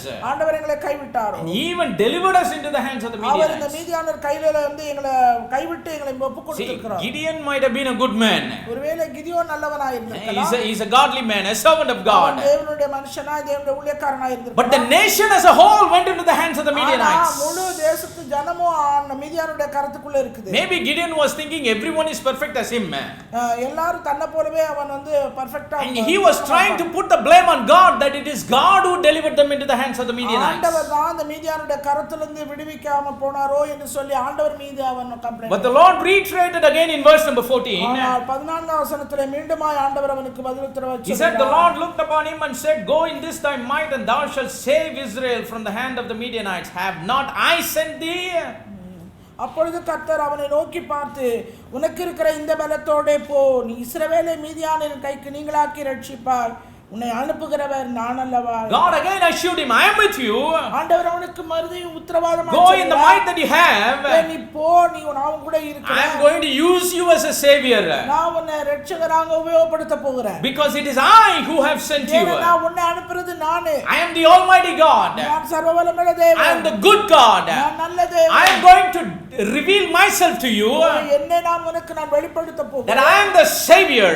நான் இரட்சகராக. That I am the deliverer. நானே விடுதலையாளர். I am going to exhibit my power. என்னுடைய வல்லமையை அங்கே நான் வெளிப்படுத்த I am going to implement my authority through you. என்னுடைய அதிகாரத்தை உன் மூலமாக நான் So வெளிப்படுத்த. don't doubt, I am with you. எனவே சந்தேகப்படாத நான் உன் கூட Yes, you are in captivity, but I am with you. நீ வந்து சிறைப்பிடிப்புல இருக்கிற உண்மைதான், ஆனா நான் உன் Do you கூட know why I இருக்கிறேன். am with you? நான் உன் கூட ஏன் இருக்கிறேன்? Not to keep you in this captivity for a long time, அடிமைத்தனத்துல ரொம்ப நாள் இருப்பதற்காக, but to bring you out of the captivity. அந்த அடிமைத்தனத்திலிருந்து நீ வெளியே So வருவதற்காக. why is the Lord with us when we are going through evil? நாம் தீமைக்குள்ளாக கடந்து போகும்போது தேவன் ஏன் நம்மோடு கூட இருக்கிறார்? It's not for us to stay in evil. அந்த தீமையிலே நாம் தங்குவதற்காக. It's not for us to stay comfort in the evil, இந்த தீமையிலே நாம் சௌகரியமாய் வாழ்வதற்கல்ல, but to bring us out of evil. அந்த தீமையிலிருந்து நாம் வெளியே வருவதற்காக. Praise the name of the living God. மகிமை. That's what the Lord said. அதைத்தான் ஆண்டவர் I சொல்றார். am with you in the midst of captivity. அந்த சிறையின் பிடிப்பின் மத்தியில நான் உன்னோடு Because Gideon, இருக்கிறேன். I want to save you and your people. கிதியோனே, உன்னையும் உன் ஜனத்தையும் நான் நீங்களாக்கி ரட்சிப்பேன். And then Gideon says in verse 15, அது 15வது வசனத்துல கிதியோன் சொல்கிறான், "Oh Lord, my family is a poor family. I am from the tribe of Manasseh. It's very small. I am the least in my father's house." என் ஆண்டவரே, நான் இஸ்ரவேலை எதனால ரட்சிப்பேன்? இதோ மனாசேயில் என் குடும்பம் மிகவும் எளியது, என் தகப்பன் வீட்டில் நான் எல்லாரிலும் சிறியவன் என்றான். See, God doesn't decide to be with us based on who we are or where we come from. நாம யாரு, நம்ம எங்க இருந்து வந்திருக்கிறோம் என்பதின் அடிப்படையிலே தேவன் நம்மோடு கூட இருக்கிறவர் அல்ல. God doesn't see our status, our position just to be with us.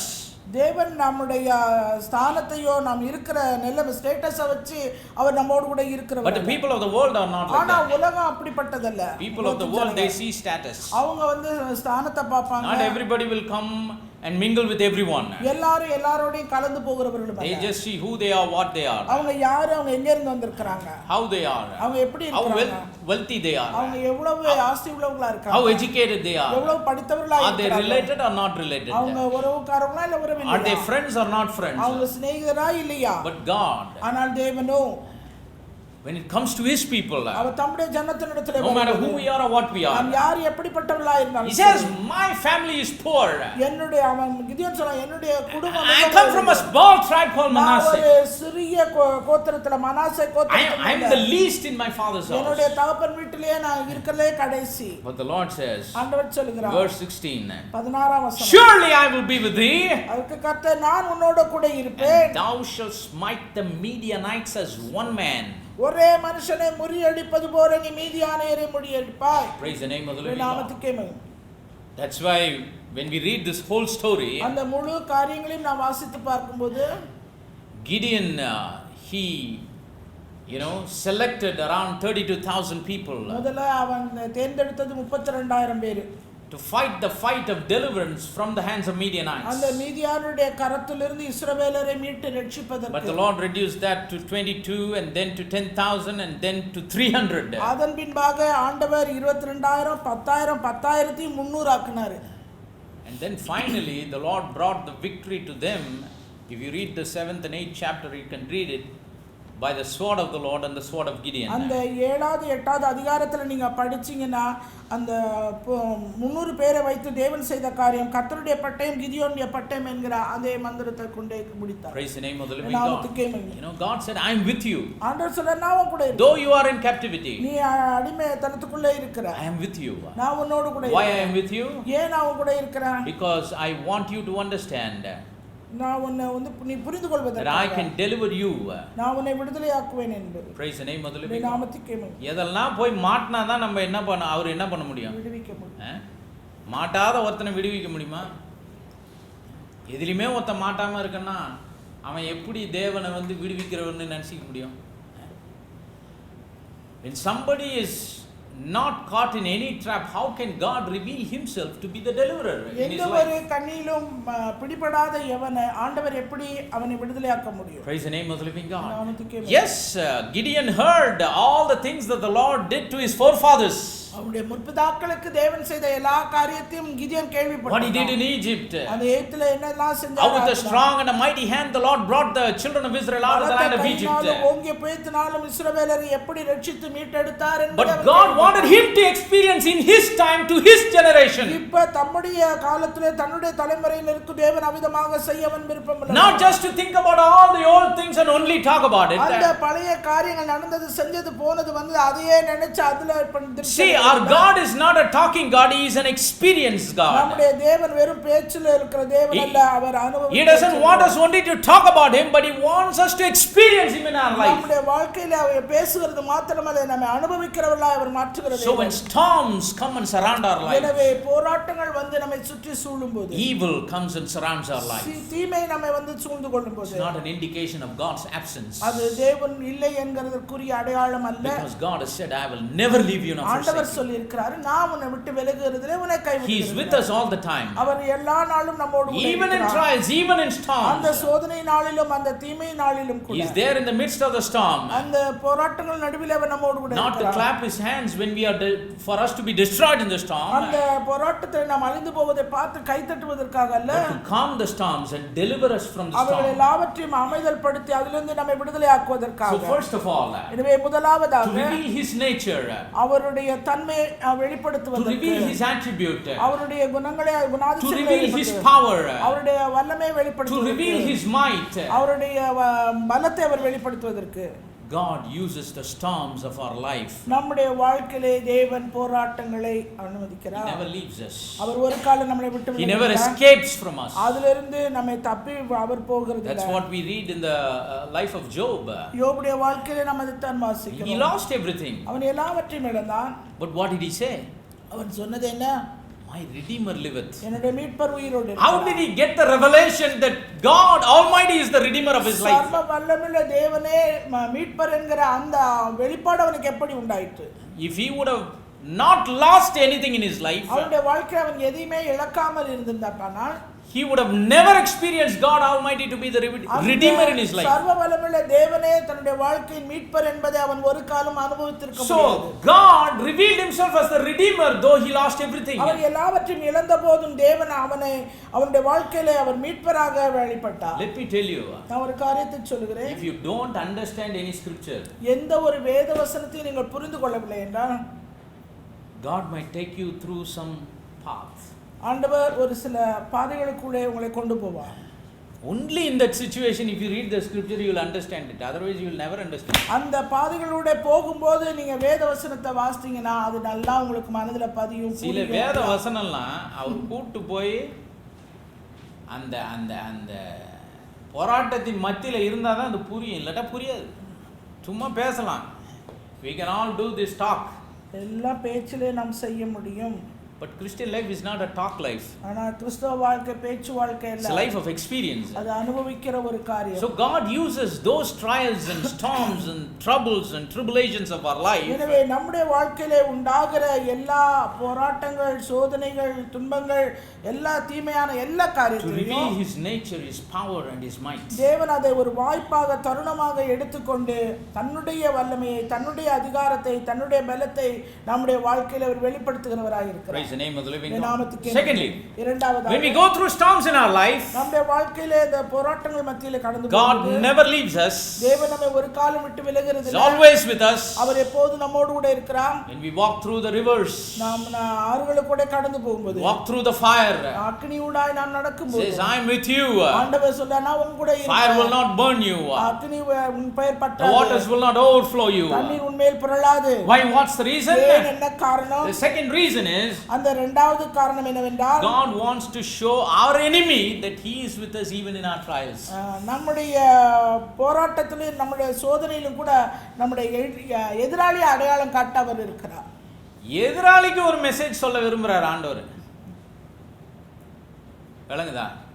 என்ன மெசேஜ்னா, டேய் இப்பயும் என் ஆளு கூட நான் என்ன பண்றேன்? Praise the name of the living God.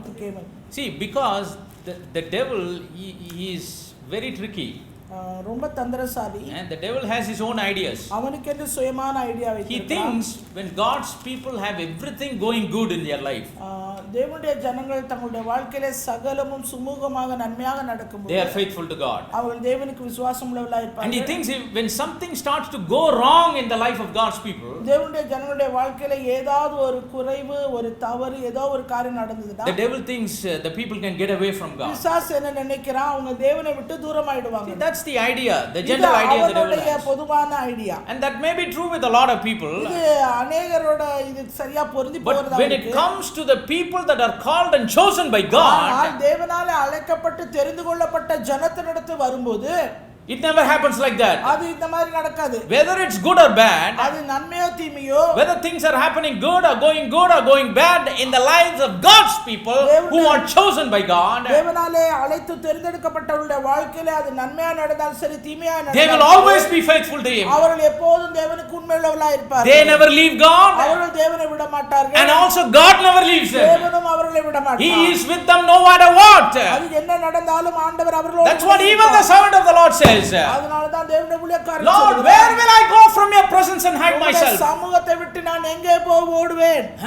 Even when I go to heaven, you are there. நான் வானத்திலே போனாலும் நீர் அங்கே இருக்கிறீர். Even when I am facing the heat of the battle, you are there. நான் பூமியின் சமுத்திரத்தில் கடையாந்திரத்தில் போனாலும் நீர் அங்கே இருக்கிறீர். So the relationship எனவே அந்த உறவு முறையானது, and the fellowship அந்த ஐக்கியமானது, and the closeness between God and His chosen people, தம்மாலே தெரிந்து கொள்ளப்பட்ட ஜனத்துக்கும் உள்ள இருக்கிற நெருக்கம், they are inseparable. அது பிரிக்க முடியாத. Nobody can split it. யாராலும் பிரிக்க முடியாது. Nobody can crack it. யாராலும் அதை உடைக்க So முடியாது. Apostle Paul, writing to the saints of the church of the city of Rome, he says, ரோமர்கள் நிருபத்திலே பவுல் அப்போஸ்தலன் நிவிதமாக who சொல்கிறார், shall separate me from the love of Christ? தேவனுடைய கிறிஸ்துவின் அன்பை விட்டு பிரிப்பவன் யார்? Shall tribulation, துன்பமோ, shall distress, மொத்தமா முடிச்சிரு, உபத்திரமோ, வியாகுலமோ, what is the reference? 8:36. ஃபுல்லா வாசித்து.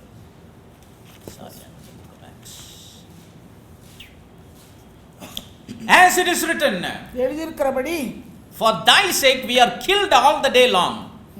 We are accounted as sheep for the slaughter. Nay, in all these things we are more than conquerors through Him that loved us. For I am persuaded that neither death,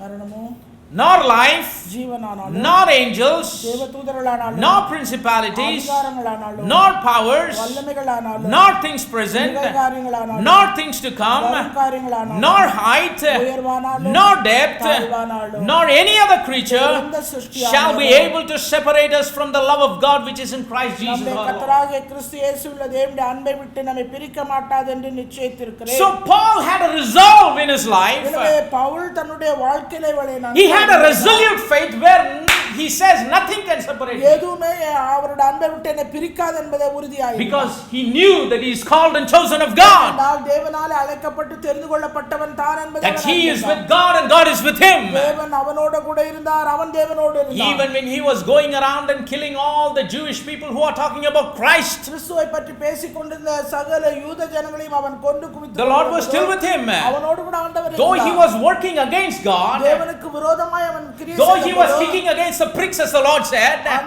முள்ள போல உதைக்கிறது அவனுக்கு கடினமாய் the இருந்தது. Lord was still with him. ஆண்டவர் அவனோடு கூட Though இருந்தார். he did not know him, ஆண்டவர் அவன் அறியவில்லை, God already knew him. ஆனால் தேவனே ஏற்கனவே So அறிந்தார். storms of the life in God's people's life, எனவே தேவனுடைய பிள்ளைகளுடைய வாழ்க்கையில ஏற்படுகிற அந்த நெருக்கம், சோதனை, போராட்டம், it will never bring separation between God and us. அது ஒரு காலம் தேவனை விட்டு அவரை பிள்ளைகளாகிய நம்மை விட்டு பிரிக்காது.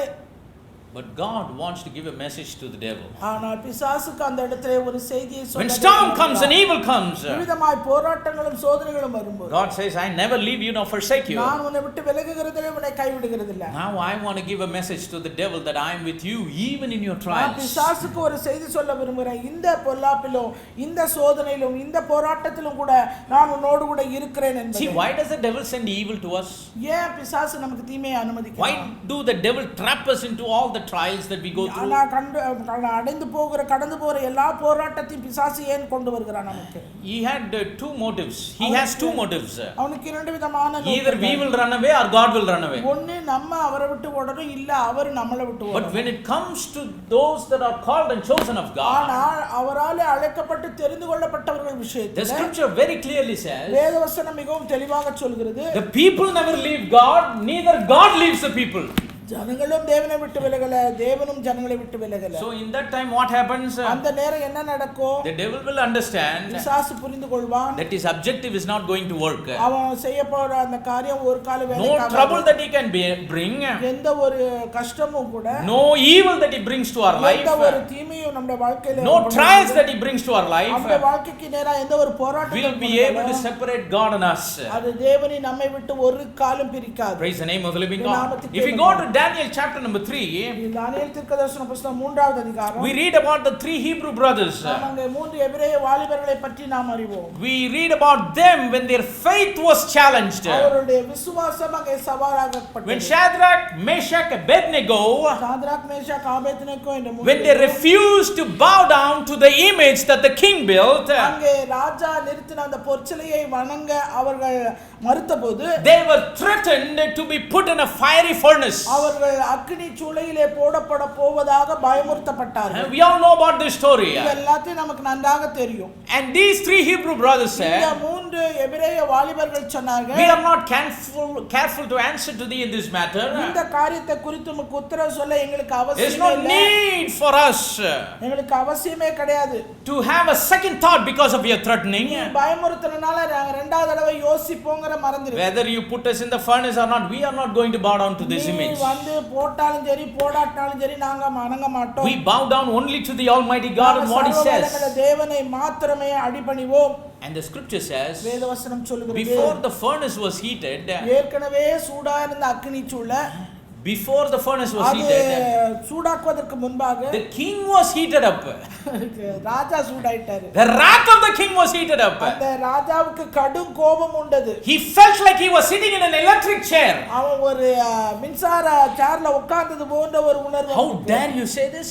ஏய் நீ எவ்வளவு தைரியம் நீ இந்த How வார்த்தையை dare you belittle my threatening? நீ என்னோட பயமுறுத்தலுக்கே நீ அஞ்சாம நீ Look இப்படி what is சொல்றா? going to happen. என்ன நடக்குதுன்னு பாரு. He heated the furnace 7 times more than it was usual. இப்ப ஏற்கனவே சூடாக்கப்பட்டது இன்னும் 7 Because his throne became an electric chair and was heated 7 times more. அவன் கடும் கோபம் கொண்டு அவன் உட்கார்ந்திருந்த அந்த நாற்காலியை அதிகமா சூடானதால எரிகிற அக்கினி சூளை இன்னும் 7 மடங்கு And what does the scripture say? இங்க வேதவசனம் என்ன சொல்கிறது? They bound. அவர்கள் கட்டப்பட்டார்கள். See, when somebody is thrown into a fiery furnace that was heated 7 times more than usual, நான் சாதாரணமா இருக்கிறத விட 7 மடங்கு அதிகமா ஒரு அக்கினி சூளையான சூடாக்கப்பட்டது. nobody will escape from that. அதுல இருந்து யாருமே தப்ப முடியாதுங்க. But now they are binding these all three Hebrew இந்த brothers. 3 பேரையும் அவங்க கட்டறாங்க கயிறு வச்சு. Now these three Hebrew brothers, they were not like bodybuilders. They were tiny, little, ordinary, puny Hebrew brothers. அவங்க இந்த மூன்று எபிரேய வாலிபர்கள் பெரிய பராக்கிரமசாலி போல பலசாலி இல்ல, அவங்க ரொம்ப சின்னவங்க தான் சைஸ்ல. And the scripture says, வேதவசனம் சொல்லுகிறது, giant men carried these three little Hebrew brothers after tying them to throw them into the furnace. இந்த மூணு பேரை கட்டின பிறகு ராணுவத்துல இருக்கிறவே பலசாலியா இருக்கிற ஆளுங்க வந்து அவங்க மூணு பேரையும் தூக்கி போட்டாங்களாம். Giant men னா கிட்டத்தட்ட கோலியாத் மாதிரி இருக்கிறவங்க. Extraordinary people. ஆமா, அசாதாரண oversized people. அதிகமான. So they came and tied these three Hebrew brothers to throw them into the furnace. அவங்க இந்த மூன்று பேரையும் கட்டின மூன்று பேரையும் கொண்டு போய் அக்கினி சூளையிலே போட்டாங்க. The scripture says they threw them inside. அவங்கள உள்ள தூக்கி போட்டாங்க. And all the giant men they died. ஆனா வெளிய நின்னு போட்டவங்க மொத்த பேரும் காலி. Why? ஏன்? Because they could not tolerate the heat that was radiating from outside the furnace. அந்த உள்ள இருந்து வந்த அந்த சூடு வெளிய நின்னு தூக்கி போட்டவனால தாங்க முடியல. ஏங்க சூளைக்கு வெளியில இருக்கிறவனுக்கு சூளையினுடைய அக்கினியின் அந்த ரேடியேஷன் என்ன சொல்லுவாங்க, அந்த அனலை என்ன பண்ண முடியல, தாங்க முடியல. தாங்க முடியாதனால என்ன ஆயிடுச்சு, செத்து போயிட்டான், out. The giant men they died. பலசாலிகள் கொண்டு போடப்பட்டாங்க. இப்ப சாதாரண மனுஷன் போயிருந்தானா என்ன இருக்கும் பாருங்க. The giant men they died. பலசாலிகள் அங்கே மரித்தார்கள். These three Hebrew brothers, they were inside. இந்த மூன்று எபிரேய வாலிபர்களும் அவர்கள் அக்கினி சூளைக்குள்ளே இருக்காங்க. What happened during that time? அந்த நேரம் என்ன நடந்தது? Daniel chapter number 3, தானியேல் 3வது அதிகாரம் verse number 24. 24வது வசனம். The scripture says, வேதவசனம் சொல்கிறது, Nebuchadnezzar the king was astonished and rose up in haste. அப்பொழுது ராஜாவாகிய நேபுகாத் நேச்சார் பிரமித்து தீவிரமாய் எழுந்திருந்து. பிரமிச்சது யாரு? ராஜா. ஹலோ, சாத்ராகா, மேஷாகா, ஆபேத்நேகோவா? Who was astonished? யார் அங்க ஆச்சரியப்பட்டா? The three Hebrew brothers, they were not astonished. அந்த மூன்று எபிரேய வாலிபர்கள் அவர்கள் பிரமிக்கல. Maybe they thought, maybe the Lord will save us, maybe the Lord won't save us. ஆண்டவர் நம்மை வந்து ரட்சிப்பார், ஆண்டவர் நம்மை காப்பாற்றுவார் என்று அவர்கள் We இருந்திருக்கலாம். never know what was going on in their minds. அவருடைய சிந்தையில என்ன போகுது அத பத்தி அவங்க Yes, he wants to throw us in. If we die, we go to him. If we live, we live for him. அப்படியே நம்ம மரித்தோம்னா நம்ம அவரோட கூட இருப்போம், நம்ம உயிரோட இருந்தா இங்க அவருக்கு வேலை செய்வோம். But one thing is sure, the bounds were loosed. ஆனா ஒரு காரியம் மட்டும் அங்க நிச்சயம், அவர்கள் கட்டப்பட்டிருந்த கட்டு அவிழ்க்கப்பட்டது. All the binding was unbound when they were in the furnace. கட்டு அவிழ்க்கப்பட்டது அந்த போறது சூளைக்குள்ளே இருந்தபோது. Praise the name of the living God.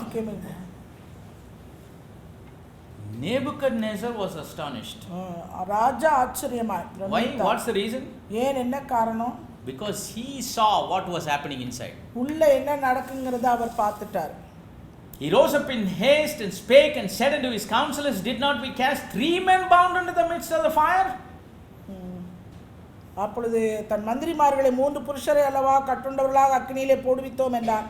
அவர்கள் ராஜாவுக்கு பிரதியுத்தரமாக, They answered and said unto the king, True, O king. ஆம் ராஜாவே என்றார்கள். But he answered and said, அவர் மீண்டுமா சொல்றார், I see 4 men loose walking in the midst of the fire. 4 பேர் விடுதலையாய் அக்கினி நடுவிலே உலாவுகிறதை காண்கிறேன். How true is the promise that God gave through the prophet Isaiah? தேவன் ஏசாயா தீர்க்கதரிசி மூலமாய் சொல்லப்பட்ட அந்த வாக்குத்தத்தம் எவ்வளவு உண்மையானது. Says when you walk through the fire you will not be burned. நீ அக்கினியோட நடந்தாலும் நீ வேகாதிருப்பாய். And he also said neither shall any flame kindle upon you. அந்த அக்கினி மனம் கூட உன் மீது வீசாது. And here the king saw the 4th man. இங்கே ராஜா அந்த 4வது மனுஷனை காண்கிறார். And the 4th man was walking in the midst of the fire. அந்த 4வது மனுஷன் அக்கினிக்குள்ளாக அவர் நடந்து போகிறார். The 3 men that were put into the furnace, they were unbound. அந்த கட்டப்பட்டு போடப்பட்ட அந்த எபிரேய வாலிபர்கள், And the form of the 4th one is like the son of God. அந்த 4ஆம் ஆளின் சாயல் தேவபுத்திரனுக்கு ஒப்பாய் இருந்தது. Praise the name of the living God. நாமத்துக்கே மகிமை. The appearance of the 4th man is like unto the son of God. 4ஆம் ஆளின் சாயல் தேவபுத்திரனுக்கு ஒப்பாய் இருக்கிறது. We don't know whether the 3 Hebrew brothers saw. அந்த மூன்று எபிரேய வாலிபர்கள் அதை பார்த்தார்களா? But the king saw. ஆனா ராஜா பார்த்தான். So what I'm trying to say is, என்ன சொல்ல நான் முயற்சிக்கிறேன் என்றால், when we walk through the fire, நாம் அக்கினியூடாய் நடக்கும்போது, when we face evil in our lives, நம்முடைய வாழ்க்கையில் நாம் தீமைகளை சந்திக்கும்போது, when we face trials in our lives, நம்முடைய வாழ்க்கையில் சோதனைகளை when we go through shame in our life, நம்முடைய வாழ்க்கையில் நிந்தைகளை, when we go through betrayals in our life, நம்முடைய வாழ்க்கையில் காட்டி கொடுக்கும் God uses that opportunity தேவன் அந்த வாய்ப்பை தருணத்தை to பயன்படுத்தி show the devil, பிசாசுக்கு அவர் to காண்பிக்கிறார், show the enemy எதிராளிக்கு our that காண்பிக்கிறார், I am with my people, என்னுடைய ஜனங்களோடு கூட that நான் I am with இருக்கிறேன், my son, என்னுடைய மகனோடு நான் that I am இருக்கிறேன், with my daughter, என்னுடைய மகளோடு நான் இருக்கிறேன். even in the midst of fire and trial. அக்னியின் மத்தியிலே, சோதனையின் மத்தியிலே The king saw, ராஜா அதை the கண்டார், enemy saw எதிராளி அதை கண்டார். that God never leaves his தேவன் people, தம்முடைய ஜனத்தை ஒரு காலும் விட்டு that விலகவில்லை. God never forsakes his அவர் ஒரு people. காலும் அவர் கைவிடவும் இல்லை. Praise the name of the living God. Same thing happened with Job. யோபுக்கும் இதே காரியம்தான். If you go to the book of Job, யோபு புத்தகத்துக்கு போனோம்னா turn to chapter number 23, 23வது அதிகாரம் beginning from verse number 8. 8ஆம் வசனத்தில் We all know about the story of Job. யோபுடைய சரித்திரம் எல்லாம் நமக்கு நன்றாக தெரியும். Some of you might have read it many times. இதை நாம் अनेक முறை You have வாசித்திருக்கிறோம். heard it many times. நீங்க அதை अनेक முறை We all know கேள்விப்பட்டிருக்கிறீர்கள். he went through what he went through. அவன் கடந்து போனது எப்படி என்பதை Perfect man, an upright man, a man who feared God and eschewed evil. அவன் சன்மார்க்கன், தேவனுக்கு பயப்படுகிறவன், பொல்லாப்புக்கு விலகுகிறவன். Everything was right and perfect. அவனுடைய வாழ்க்கையில் சகலமும் சரியாக பூரணமாயிருந்தது. He was living a perfect life before the sight of the Almighty God in his day. தேவனுடைய பார்வையில் அவன் பூரணமுள்ள ஒரு வாழ்க்கை வாழ்ந்து வந்தான். But then the devil came. அப்பொழுது பிசாசு வந்தான். See, whenever the devil comes, evil also comes with him.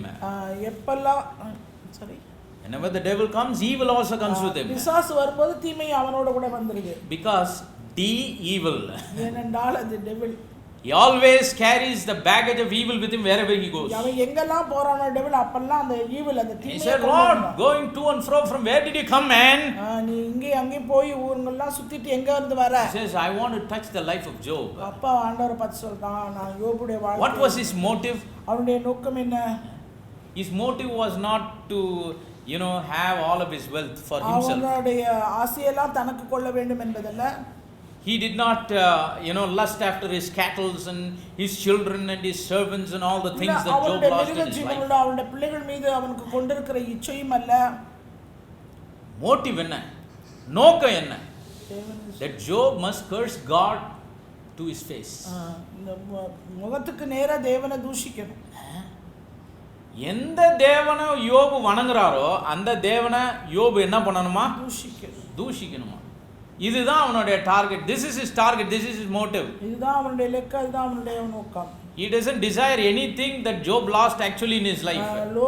யோபு இழந்து போன எதன் மீதும் அவனுடைய ஈர்ப்பு கிடையாது. But God allowed it. ஆனால் தேவன் அதை அனுமதித்தார். But he used that opportunity அதை அவன் வாய்ப்பை பயன்படுத்திக் கொண்டு to reveal himself to Job. யோபுக்கு தன்னை வெளிப்படுத்தி And also to prove to the devil that he never leaves him. பிசாசுக்கும் அவர் உறுதிப்படுத்தினார், நான் அவனை விட்டு விலகுவதில்லை.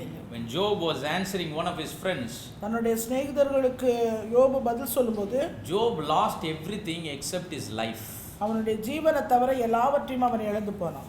Except his life sticking into his flesh and bones, he lost everything, literally lost everything. அவனுடைய தோளில எலும்பில அவன் ஜீவன் மாத்திரம் ஒட்டி கொண்டிருக்க அவ்வளவாய் அவன் இருந்தான். All of his belongings, அவனுடைய உடைமைகள் எல்லாம், the love of his wife, அவனுடைய மனைவியுடைய அன்பு, the health of his body, அவனுடைய சரீரத்தின் ஆரோக்கியம், the friendship of his friends, அவனுடைய சிநேகிதருடைய சிநேகம், everything he lost. எல்லாத்தையும் இழந்து போனான். He lost his dignity, அவனுடைய மரியாதை போச்சு, he lost his status, அவனுடைய ஸ்தானம் போச்சு, he lost everything.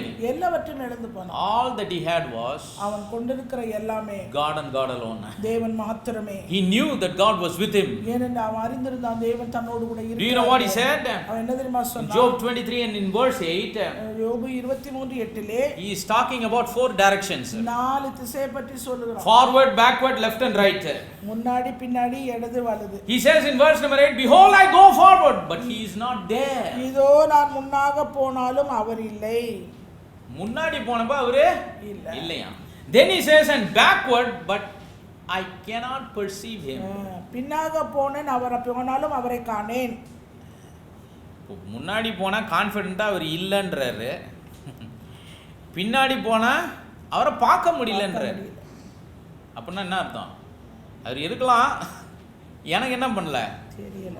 When I went forward, he's not there, but when I went backward, I cannot perceive him. Maybe he's there or maybe he's not. முன்னாடி போனா அவர் இல்ல, பின்னாடி போனா நான் அவரை காண. Verse number 9, on the left hand where he doth work, but I cannot behold him. இடதுபுறத்தில் அவர் கிரியை செய்தும் அவரை காணேன். இங்கே என்னதான் சொல்றாரு? பார்க்கலன்னு சொல்லு. ஆனா அவர் செய்யற கிரியை என்னமோ தெரியுது அவருக்கு.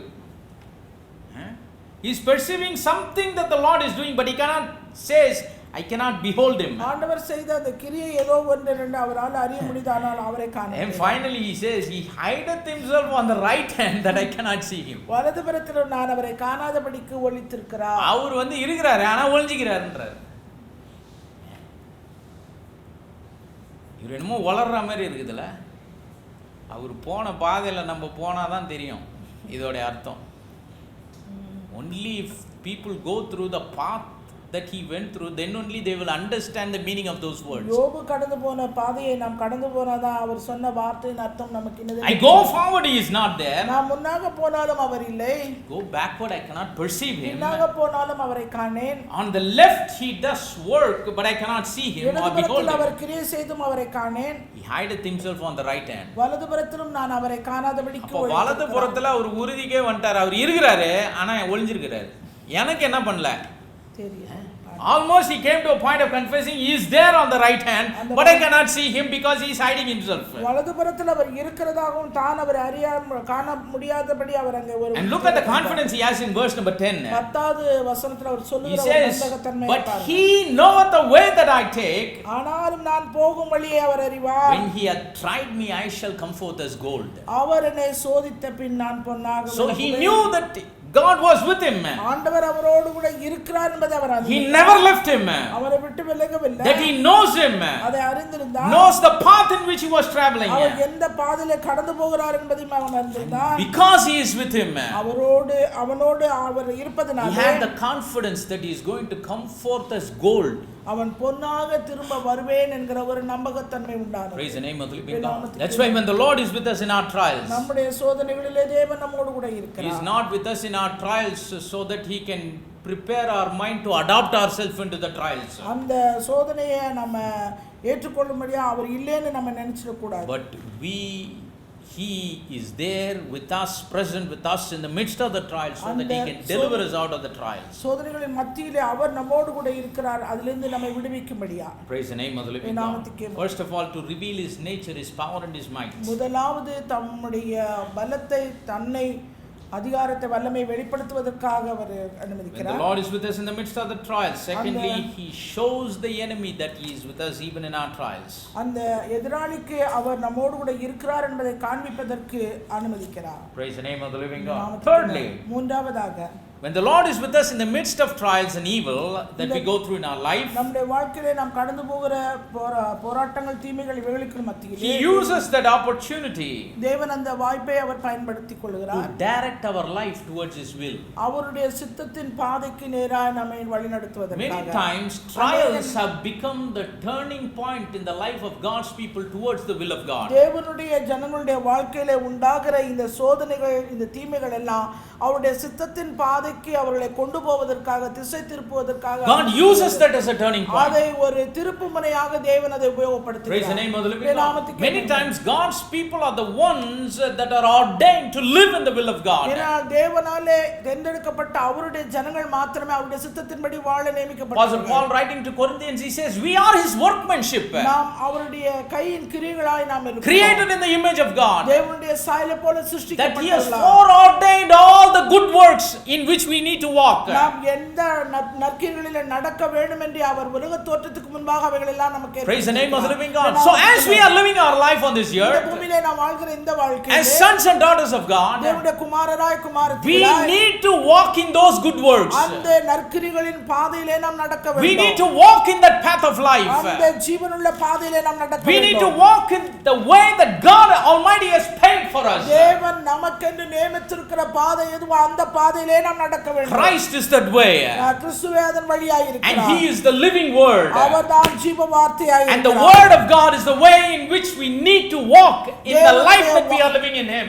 அவருக்குள்ளே வாழ்கிற இந்த வாழ்க்கையிலே நாம் வாழ்வதற்கு தேவையான சகலமும் இந்த வார்த்தையின் பாதையிலே இருக்கிறது. Praise the name of the living God. We read about something that happened in the life of Apostle Paul. அப்போஸ்தலனாகிய பவுலுடைய வாழ்க்கையிலே நடந்த ஒரு சில காரியங்களை நாம் பார்ப்போம். Paul was a man who suffered many things for the gospel of Christ. கிறிஸ்துவினுடைய சுவிசேஷத்துக்காய் பல பாடுகளை அனுபவித்தவர் Pavul. And every time he suffered for the sake of Christ, அந்த கிறிஸ்துவின் நிமித்தம் ஒவ்வொரு முறை அவன் பாடுபடும்போது God used his suffering as a witness. அவனுடைய பாடுகளை தேவன் அவனுக்கு ஒரு சாட்சியாக He witnessed Christ in every opportunity where he was caught in a crisis. அவன் ஒரு சிக்கலுக்குள்ளே ஒரு கஷ்டத்துக்குள்ளே கடந்து போகிற ஒவ்வொரு வாய்ப்பையும் ஒவ்வொரு தருணத்தையும் தேவன் அவனுக்கு சாட்சியாக மாற்றி கொடுத்தார். He testified to the Jews and he also testified to the Gentiles. யூதர்களுக்கு அவன் சாட்சியாக அறிவித்தார். அது மாத்திரமல்ல புறஜாதிகளுக்கும். That's why in Acts chapter number 23, அப்போஸ்தலர் நடவடிக்கைகள் 23வது அதிகாரத்தில் the scripture says, வேதவசனம் விதமாக the Lord stood by Apostle Paul கர்த்தர் அப்போஸ்தலனாகிய பவுலுடனே கூட நின்று and he said, be of good cheer. And he said, Paul, as thou hast testified of me in Jerusalem, so you must testify or bear witness for me in Rome. 11. Okay. அப்போஸ்தலர் 23:11 அன்று ராத்திரியிலே கர்த்தர் பவுலின் அருகே நின்று, பவுலே திடன்கொள், நீ என்னை குறித்து எருசலேமே சாட்சி கொடுத்தது போல ரோமாவிலும் சாட்சி கொடுக்க வேண்டும் என்றார். யூதர்கள் கிட்ட சாட்சி கொடுத்து முடிச்சிட்டப்பா, இப்போ நீ எங்க போணும்? You have testified of me in Jerusalem to the Jews. Now I am going to move you to Rome so that you can be a witness to the Gentiles. எருசலேமிலே யூதர்களுக்கு நீ என்னை பற்றி சாட்சி கொடுத்தது போல இப்ப ரோமாவிலும் நீ சாட்சி கொடுக்க வேண்டும். God said what he will do. ஆண்டவர் சொன்னார் என்ன அவன் செய்ய வேண்டும். God revealed to him what has to be done through his life. அவனுடைய வாழ்க்கையிலே ஆண்டவர் அவன் என்ன செய்ய சித்தமா இருக்கிறான் அதை அவனுக்கு வெளிப்படுத்தினார். But God never said how he will do, when he will do. ஆனா அதை எப்படி செய்யணும் எப்ப செய்யணும்ங்கறதெல்லாம் சொல்லல.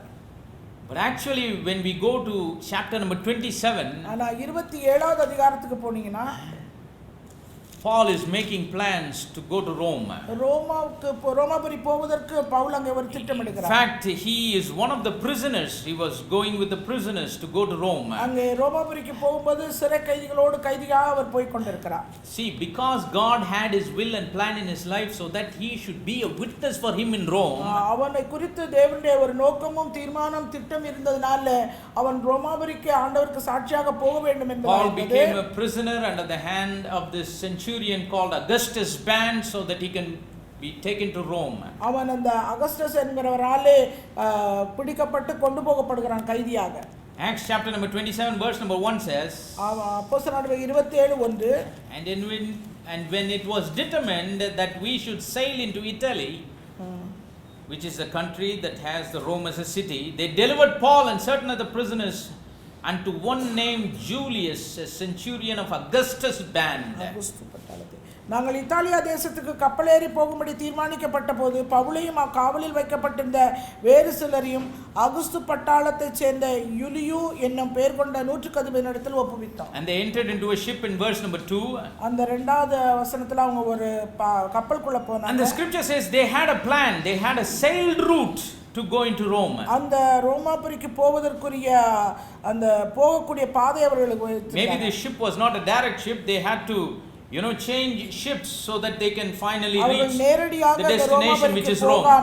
வேறு வேறு இடங்களுக்கு முடிந்து கடைசியாக ரோமாபுரி அடைய வேண்டும். அதாவது அதுதான் வழி, வேற வழியே இல்ல. there was no direct transportation. நேரடியான ஒரு மாறுதல் இல்ல. முந்திலாம் நம்ம போவோம்ல, சென்னைக்கு போனா பஸ் எங்க போ, செங்கல்பட்டுக்கு போ, அப்புறம் தாம்பரம் போ, அப்புறம் சிட்டில எந்த மூலைக்கு போகணுமோ அந்த டவுன் பஸ் எடுத்து என்ன பண்றது? That is the only way. அதான் ஒரே வழி. But he thought they will sail by the coast of Asia. அவர்கள் ஆசியா நாட்டு கரையை தேட வேண்டும் என்று தொட வேண்டும் என்று போனார்கள். Verse number 3, the scripture says they touched a city called Sidon. சீதோன் துறைப்பிடித்தோம். In verse number 4 the problem started. நாலாவது வசனத்துல தான் பிரச்சனை ஆரம்பிக்குது. The winds were contrary, the scripture says. அங்க அந்த வசனத்துல சொல்லப்பட்டது காற்று எதிர்காற்றாய் இருக்கிறது. போகணும்னு நினைக்கிறாங்க, எதிர்க்க என்ன அடிக்குது? காற்று எதிர்த்து அடிக்குது. என்னைக்குமே எதிர்காத்து அடிச்சா ஸ்லோ ஆயிடும். When there is a headwind, everything get slow. எல்லாமே It's going to take a long time. எதிர்காற்றானால் அந்த அசைவு வந்து மெல்ல ஸ்லோவாயிடும். Verse number 5. 5ஆம் வசனம். They had sailed over the sea of Sicilia and Pamphylia, where we came to Myra, a city of Lycia. பின்பு சிலிசியா பம்பிலியா நாடுகளின் கடல் வழியாய் ஓடி லீசியா நாட்டு மீரா பட்டணத்தில் சேர்ந்தோம். இது ஒரு டிராவல் முடிஞ்சிருச்சு. Then they are finding another ship of Alexandria to go into Italy. இத்தாலியாவுக்கு போகிற அலெக்சாந்திரியா பட்டணத்துக்கு கப்பலை அங்கே ஏறினாங்க. அவங்களுடைய நோக்கம் என்ன? யாரு ரோமுக்கு என்ன பண்ணிரணும்?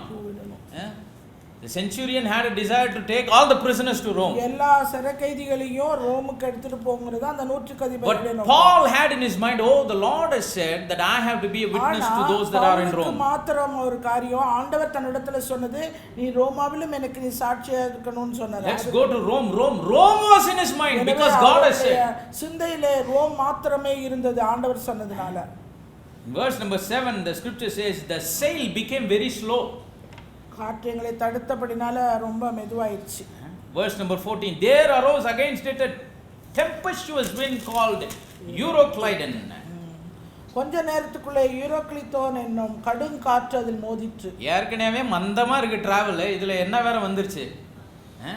Tempestuous wind called Euroclydon. கடுங்காற்று, யூரோக்ளிதோன் என்னும் கடுங்காற்று. இந்த புயலை பத்தி கொஞ்சம் படிச்சு பார்த்தேன். இது மோசமான புயலாம். காத்து வந்து 4 பக்கமும் அடிக்குமா? இப்படி கேள்விப்பட்டிருக்கீங்களா? They say the wind will blow on all the 4 sides. இந்த யூரோக்ளிதான் என்னும் கடுங்காற்று என்பது 4 திசைகளிலும் east west north south at the same time. ஒரே நேரத்துல 4 திசைகளிலும் இருந்து காற்று. எங்க போக முடியும் சொல்லுங்க? 4 சைடும் காத்து அடிச்சதுனா கப்பல் எங்க போகும்?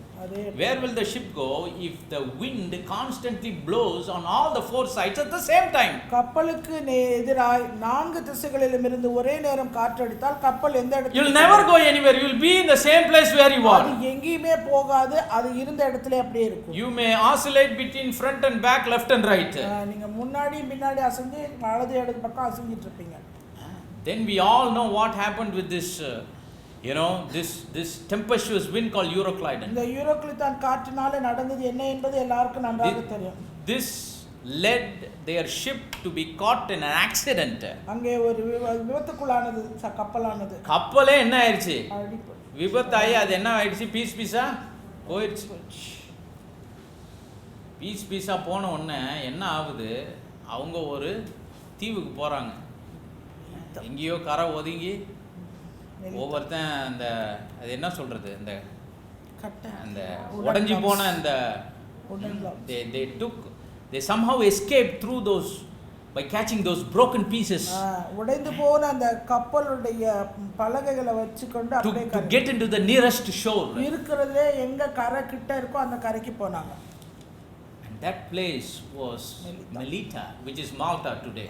இந்த தீவின் பேர் மெலிதா என்று அறிந்தோம்.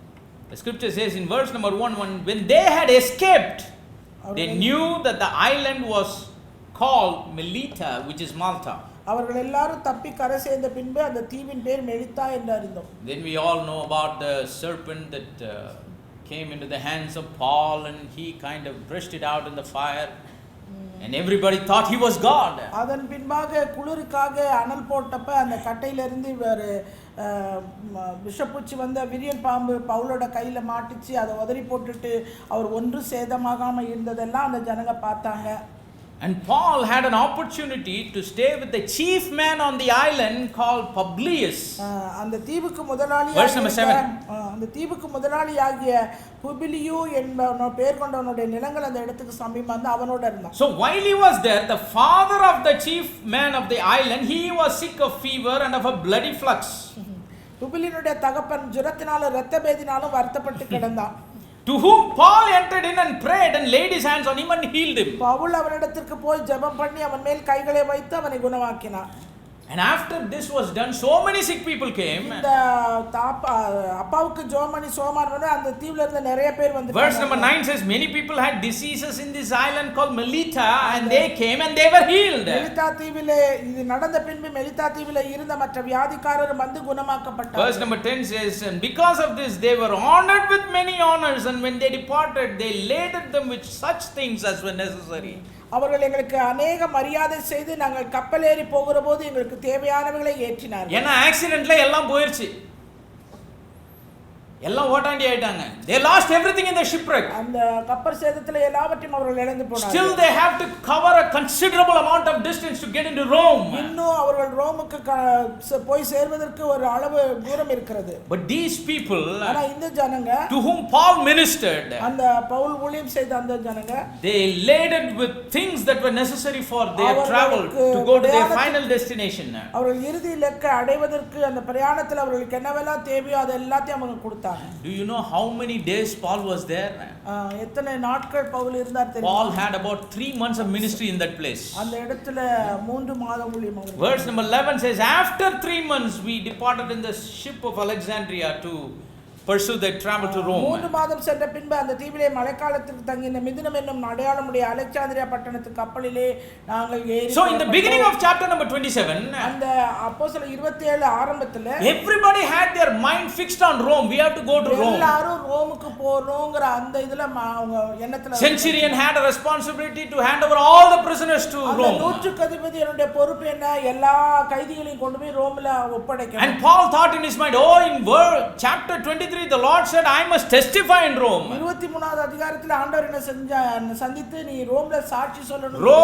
Rome, that was in their mind. எனவே அவர்கள் சிந்தனை முழுவதும் ரோம பட்டணத்தை பற்றி. But as they are pursuing their travel, ஆனால் அவர்கள் தங்களுடைய பிரயாணத்தை கடந்து wind was contrary. அவர்களுக்கு காற்று எதிராக. They are not able to move fast. சீக்கிரமா அவர்கள் கடந்து போக. They encountered a tempestuous wind called Euroclydon. யூரோக்ளிதான் என்னும் கடுங்காற்று அவர்களை சந்தித்தது. They were not able to pursue their travel. அவருடைய பிரயாணத்தை அவர்கள் முன்னேறி செல்ல முடியல. Something was turning them. ஏதோ ஒன்று அவர்களை பாதை The wind was turning them. அந்த காற்று அவர்கள் பாதை All the tempestuousness in the sea was turning them. கடலில் ஏற்பட்ட அந்த அலை காற்று எல்லாம் அவர்களை திருப்பினது. The devil thought he will destroy them. அந்த பிசாசு நினைச்சா இவங்க கதையெல்லாம் முடிச்சிட்டோம். But the Lord was with them. ஆனா ஆண்டவர் அவர்களோடு கூட இருந்தார். Praise the name of the living God. Yes, he wanted them to go to Rome. அவர்கள் அந்த ரோமாக்கு போக வேண்டியது. But before that Paul had to do something in Malta. அதுக்கு முன்னாடி மெலிதா தீவில அவர் ஒரு காரியத்தை செய்தார். Praise the name of the living God. Even if you go today இந்த நாளிலும் கூட to the island of Melita, அந்த மெலிதா தீவுக்கு the 3 months of ministry is a great highlight in that island. அந்த 3 மாதம் பவுல் செய்த அந்த ஊழியமானது அங்க முக்கியத்துவப்படுத்தி சொல்லப்பட்டது. If this tempestuous wind did not come, இந்த ஒரு கடுங்காற்று வராமல் if this storm did not come, இந்த ஒரு போராட்டம் இல்லாமல், if this trial did not come, இந்த சோதனை வராவிட்டால், if this shipwreck did not come, கப்பல் சேதம் நடக்காவிட்டால், if they did not go through the trial of facing this storm, இந்த சோதனை என்கிற அந்த ஒரு இதுக்குள்ள அவர்கள் சந்தித்து போக மாட்டார்கள். The gospel would have never gone to the island of Melita. அந்த மெலிதா தீவுக்கு சுவிசேஷம் போயிருக்காது. Paul never knew it. பவுலுக்கும் அது போக. Centurion never knew it. அத வந்து நூற்றுக்கு அதிபதி But God Almighty knew it. ஆனால் சர்வ வல்லமையுள்ள தேவன் அறிந்தார். Sometimes God allows storms to turn the direction of our life, சில நேரங்களிலே to fulfill God's will and God's plan. போராட்டங்களையும் சோதனைகளையும் துன்பங்களையும் காற்றுகளையும் அனுமதிக்கிறது எதற்கென்றா அவருடைய சுத்தத்தின் பாதையிலே நம்மை திசை திருப்புவதற்காக. But one thing is for sure, ஆனா ஒரு காரியம் மட்டும் நிச்சயம், whether Paul knew he will go to Melita or not, Pavul அறிந்து அந்த மெலிதா தீவுக்கு போனாரோ போகலையோ, மெலிதா தீவுக்கு போவோமோ போலையோன்னு பவுல் அறிஞ்சிருந்தாரோ இல்லையா, ஆனா ஒண்ணுல உறுதியா இருந்தார். He was sure about one thing, ஒரே ஒரு காரியத்துல அவர் உறுதியா இருந்தார், that he will not die, அவர் மரிக்க மாட்டார், that no accident, எந்த ஒரு no storm, எந்த ஒரு காற்று, no evil, எந்த தீமையும் இல்ல, no trial எந்த ஒரு சோதனையும் would take his life. அவருடைய ஜீவனை எடுக்க. Why he had this confidence? ஏன் இந்த ஒரு நம்பிக்கை அவருக்கு? Because God has already said ஆண்டவர் ஏற்கனவே அவரிடத்தில் in Acts chapter number 23, அப்போஸ்தலர் 23 you will go to Rome and testify of me. நீ வந்து ரோமாபுரிக்கு சென்று என்னை குறித்து நீ சாட்சி Praise the name of the living God. நாமத்துக்கே God spoke to Paul like he spoke to Jacob. அங்கே பவுலிடத்துல பேசுறது போல யாக்கோபு I will be with you and go with you wherever you go and bring you back and fulfill what I have said. நான் உன்னோட கூட இருந்து நீ போகிற இடத்துல எல்லாம் உன்னை பாதுகாத்து நான் உன்னை திரும்பி இந்த தேசத்துக்கு வர பண்ணுவேன். நான் உனக்கு சொன்னதை செய்யும் அளவு உன்னை கைவிட So all through this storm, இந்த காற்று கடுங்காற்று முழுவதும் Apostle Paul was never shaken. Pavul அப்போஸ்தலன் ஒரு காலம் He was அசைக்கப்படவில்லை. just as bold as a lion. அவன் சிங்கத்தை போல தைரியமாய் இருந்தான். That's why even the angel of the Lord came in the midst of the storm. அந்த காற்றுகளின் மத்தியிலே தேவதூதன் In Acts chapter number 27 and verse number 23, அப்போஸ்தலர் 27-23 the scripture says, there stood by me an angel of the Lord, whose I am and whom I serve, and said, verse 24, fear not, Paul, you will be brought before Caesar. God hath given thee all them that sail with thee. ஏனென்றால் என்னை ஆட்கொண்டவரும் நான் சேவிக்கிறவரும் 23-24 ஏனென்றால் என்னை ஆட்கொண்டவரும் நான் சேவிக்கிறவருமான தேவனுடைய தூதனானவன் இந்த ராத்திரியிலே என்னிடத்தில் வந்து நின்று பவுலே பயப்படாதே, நீ ராயனுக்கு முன்பாக நிற்க வேண்டும், இதோ உன்னுடனே கூட யாத்திரை பண்ணுகிற யாவரையும் தேவன் உனக்கு தயவு பண்ணினார் என்றார். So because the angel of the Lord came and spoke with him, கர்த்தருடைய தூதன் அவரிடத்தில் வந்து பேசினதுனால Paul said, told everyone, do not fear, you எல்லாரையும் are not going to die. நீங்க பயப்படாதீங்க, நீங்க எல்லாம் மரித்து At least for my sake, because of what will and plan God has for my life, என்னுடைய வாழ்க்கைக்காக தேவன் கொண்டிருக்கிற திட்டம் சித்தம் எதுவோ we are not going to die. நாம மரிக்க மாட்டோம். Yes, the ship might break and go away, ஒருவேளை படகு கப்பல் வந்து சேதப்பட்டு but there won't be a loss of life. நம்முடைய ஜீவனுக்கு சேதம் வராது. But the centurion of Augustus band, he was listening to everybody else except Paul. பவுலை தவிர அந்த நூற்றுக்கு அதிபதி மற்ற எல்லாத்துக்கும் செவி கொடுத்தான். Do you know what Paul did when he was going through storm? அந்த காற்றினோட கடந்து போகும்போது பவுல் செய்தது என்ன தெரியுமா? Everybody was trembling and shaking. எல்லாரும் நடுங்கி பயந்து கொண்டிருந்தாங்க. They were thinking how to evacuate from this broken ship and reach some kind of a shore that's nearby. கப்பல் சேதத்துல இருக்கும்போது அதை இன்னும் லகுவாக்கி எப்படி நம்ம போய் கரை சேருவது என்பது எல்லாருடைய முயற்சியா இருந்தது. Do you know what Paul was doing? ஆனா பவுல் செய்தது என்ன தெரியுமா? Beginning from verse number 33. 33ஆம் வசனத்துல இருந்து, while there has to be an evacuation in emergency, this is what Paul did. Pavul செய்தது எமர்ஜென்சில எப்படி வந்து குறைக்கறாங்களோ எமர்ஜென்சில எப்படி தப்பிச்சு போறதுன்னு யோசிக்கிற நிலையில பவுல் என்ன பண்றாரு பாருங்க 33வது வசனத்துல இருந்து, Paul besought them all to take meat, saying, this is the 14th day that ye have tarried and continued fasting, having taken nothing. பொழுது விடிகையில் எல்லாரும் போஜனம் பண்ணும்படி பவுல் அவர்களுக்கு தைரியம் சொல்லி, நீங்கள் இன்று 14 நாளாய் ஒன்றும் சாப்பிடாமல் பட்டினியாய் இருக்கிறீர்கள். Verse number 34, he says, take some meat. ஆகையால் போஜனம் பண்ணும்படி உங்களை வேண்டிக் This is for your health. இது உங்களுக்கு தப்பி பிழைப்பதற்கு. No hair will fall from your head. தலையிலிருந்து ஒரு மயிரும் விழாது. Verse number 35. 35. When he had thus spoken, he took bread and gave thanks to God in presence of them all, and when he had broken it, began to eat. இப்படி சொல்லி அப்பத்தை எடுத்து எல்லாருக்கும் முன்பாக தேவனை ஸ்தோத்திரித்து அதை பிட்டு பிசிக்க தொடங்கினார். Do you want to know what you need to do in the midst of the trial? இந்த சோதனை மத்தியில நீங்க என்ன தெரியுமா செய்யப்பட வேண்டும்? Not to sit in the corner, lament and cry and weep. மூலையில உட்கார்ந்து புலம்பி அழுது கூப்பாடுபட. Not eating your own food. உங்க சொந்த சாப்பாடு. Not sleeping in the night. இரவில தூங்காம. That's the time to eat. அந்த நேரம் தான் சாப்பிடுற நேரம். Praise the name of the living God. நாமத்துக்கே மகிமை. At the time of the emergency situation where they thought about evacuating everyone, எல்லாரும் தப்பி போகணும்னு நினைக்கிற அந்த நேரத்துல தான் ஒரு ஆக்சிடென்ட் ஆயிடுச்சு, தப்பிச்சு வெளியில போற நேரம் ஒருத்தன் சொல்றான், அப்பா சாப்பிட்டு போப்பா. எப்படி இருக்கும்? கேட்கவே எப்படி இருக்குது? என்னமோ பைத்தியம், ஒருவேளை வேற மாதிரியா mind? No, this is the confidence that Paul had because God was with him. தேவன் அவனோடு கூட இருக்கிறார் என்கிற அந்த நம்பிக்கை தான். He never left him. ஒரு காலம் அவனை God was allowing all these things just to turn his direction. First to go and preach in Malta for 3 months and then go to Rome. முதல்ல போய் மெலிதா தீவுல 3 மாசம் தங்கி இருந்து சுவிசேஷத்தை பிரசங்கித்து அதன் பின்பாக ரோமுக்கு போனோம். Praise the name of the living God. When we go through trials, நாம் சோதனைகளுக்குள்ளே கடந்து போகும்போது, storms are used by God It's a turning point to direct our life into His will. அந்த சோதனை போது அடிக்கிற காற்றுகள் தேவனுடைய சித்தத்தின் பாதையிலே நம்மை திருப்புவதற்கான ஒரு திருப்புமுனையாய் அமைகிறது. அவர் சொன்ன உடனே என்ன நடக்குது பாருங்க. Verse number 36 says they were all of good cheer. அப்பொழுது எல்லாரும் திடமனப்பட்டு புசித்தார்கள். They took some meat. அவர்கள் எல்லாரும் புசித்தார்கள். 276 people. 276 பேர் இருந்தார்கள். Verse number 38 says, and when they had eaten enough, they lighted the ship and cast out the wheat into the sea. திருப்தியாக புசித்த பின்பு அவர்கள் கோதுமையை கடலிலே ஏற்றி கப்பலில் எமர்ஜென்சி எவாக்குவேஷன் சிச்சுவேஷன்ல நல்ல விருந்து சாப்பிடுறாங்க போதுமான அளவு. Praise the name of the living God. ஏன்னா இருக்கிற சாப்பாடுலாம் எங்க தான் கொட்டணும்? ஹலோ, கடல்ல தான் போகுது. போறதே போறோம், நல்லா சாப்பிட்டுட்டு அப்படிதான் இருக்கணும். Because when the devil is trying to inflict his evil upon our lives, பிசாசானவன் தன்னுடைய தீமையை நம் மீது அவன் சுமத்தும்போது வைக்கும்போது, do you know what he intends for us to do? நாம என்ன செய்யும்படியா அவனுடைய நோக்கம் இருக்கும் தெரியுமா?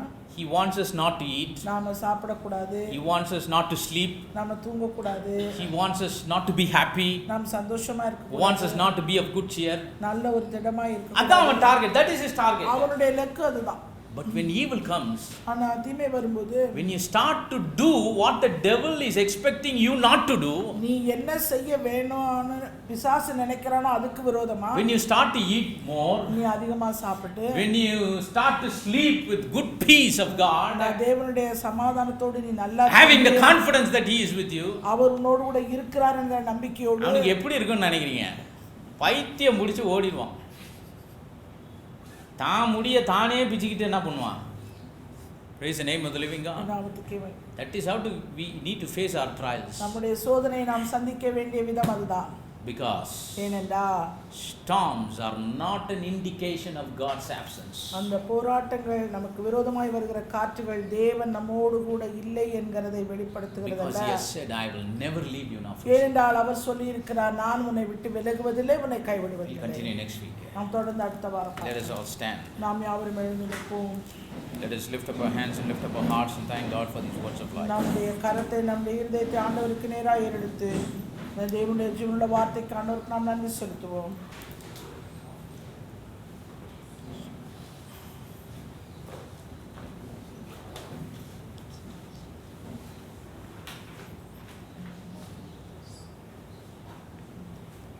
Gracious and loving Heavenly Father, we thank you for this evening.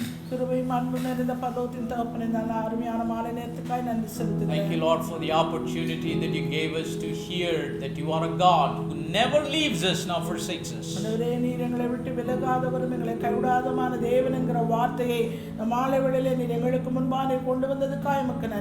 Deliver us from the stronghold that we have in our minds, that when we go through storms, it is an indication of God's absence.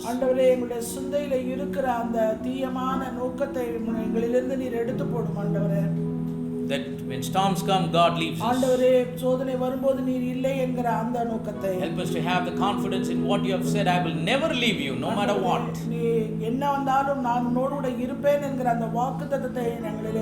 You use the evil, the storms in our life அந்த தீமையை அந்த காற்றை நீர் எங்களை தருணமாய் பயன்படுத்துகிறீர். To make something good. நன்மையாக நீர் மாற்றுகிறீர். To reveal yourself. உம்மை நீர் வெளிப்படுத்துகிறீர். Your power and your glory, your might. உம்முடைய மகிமையை, உம்முடைய வல்லமையை, உம்முடைய பலத்தை நீர் எங்களுக்கு தெரிவிக்கிறீர். To turn our life into the path of your will. உம்முடைய சித்தத்தின் பாதையிலே நீர் எங்கள் ஜீவியத்தை நீர் திசை திருப்புகிறீர். To show the enemy of our lives that you never leaves us, that you are with us all the time. எதிராளியானவனுக்கு நீர் எங்கள் வாழ்க்கையிலே எப்போதும் எங்களோடு கூட இருக்கிறீர், கைவிடுகிறதில்லை என்கிறதை அவனுக்கு அறிவிக்கும்படியாக நீர் செய்கிறீர். Help us to have this confidence in us all the time.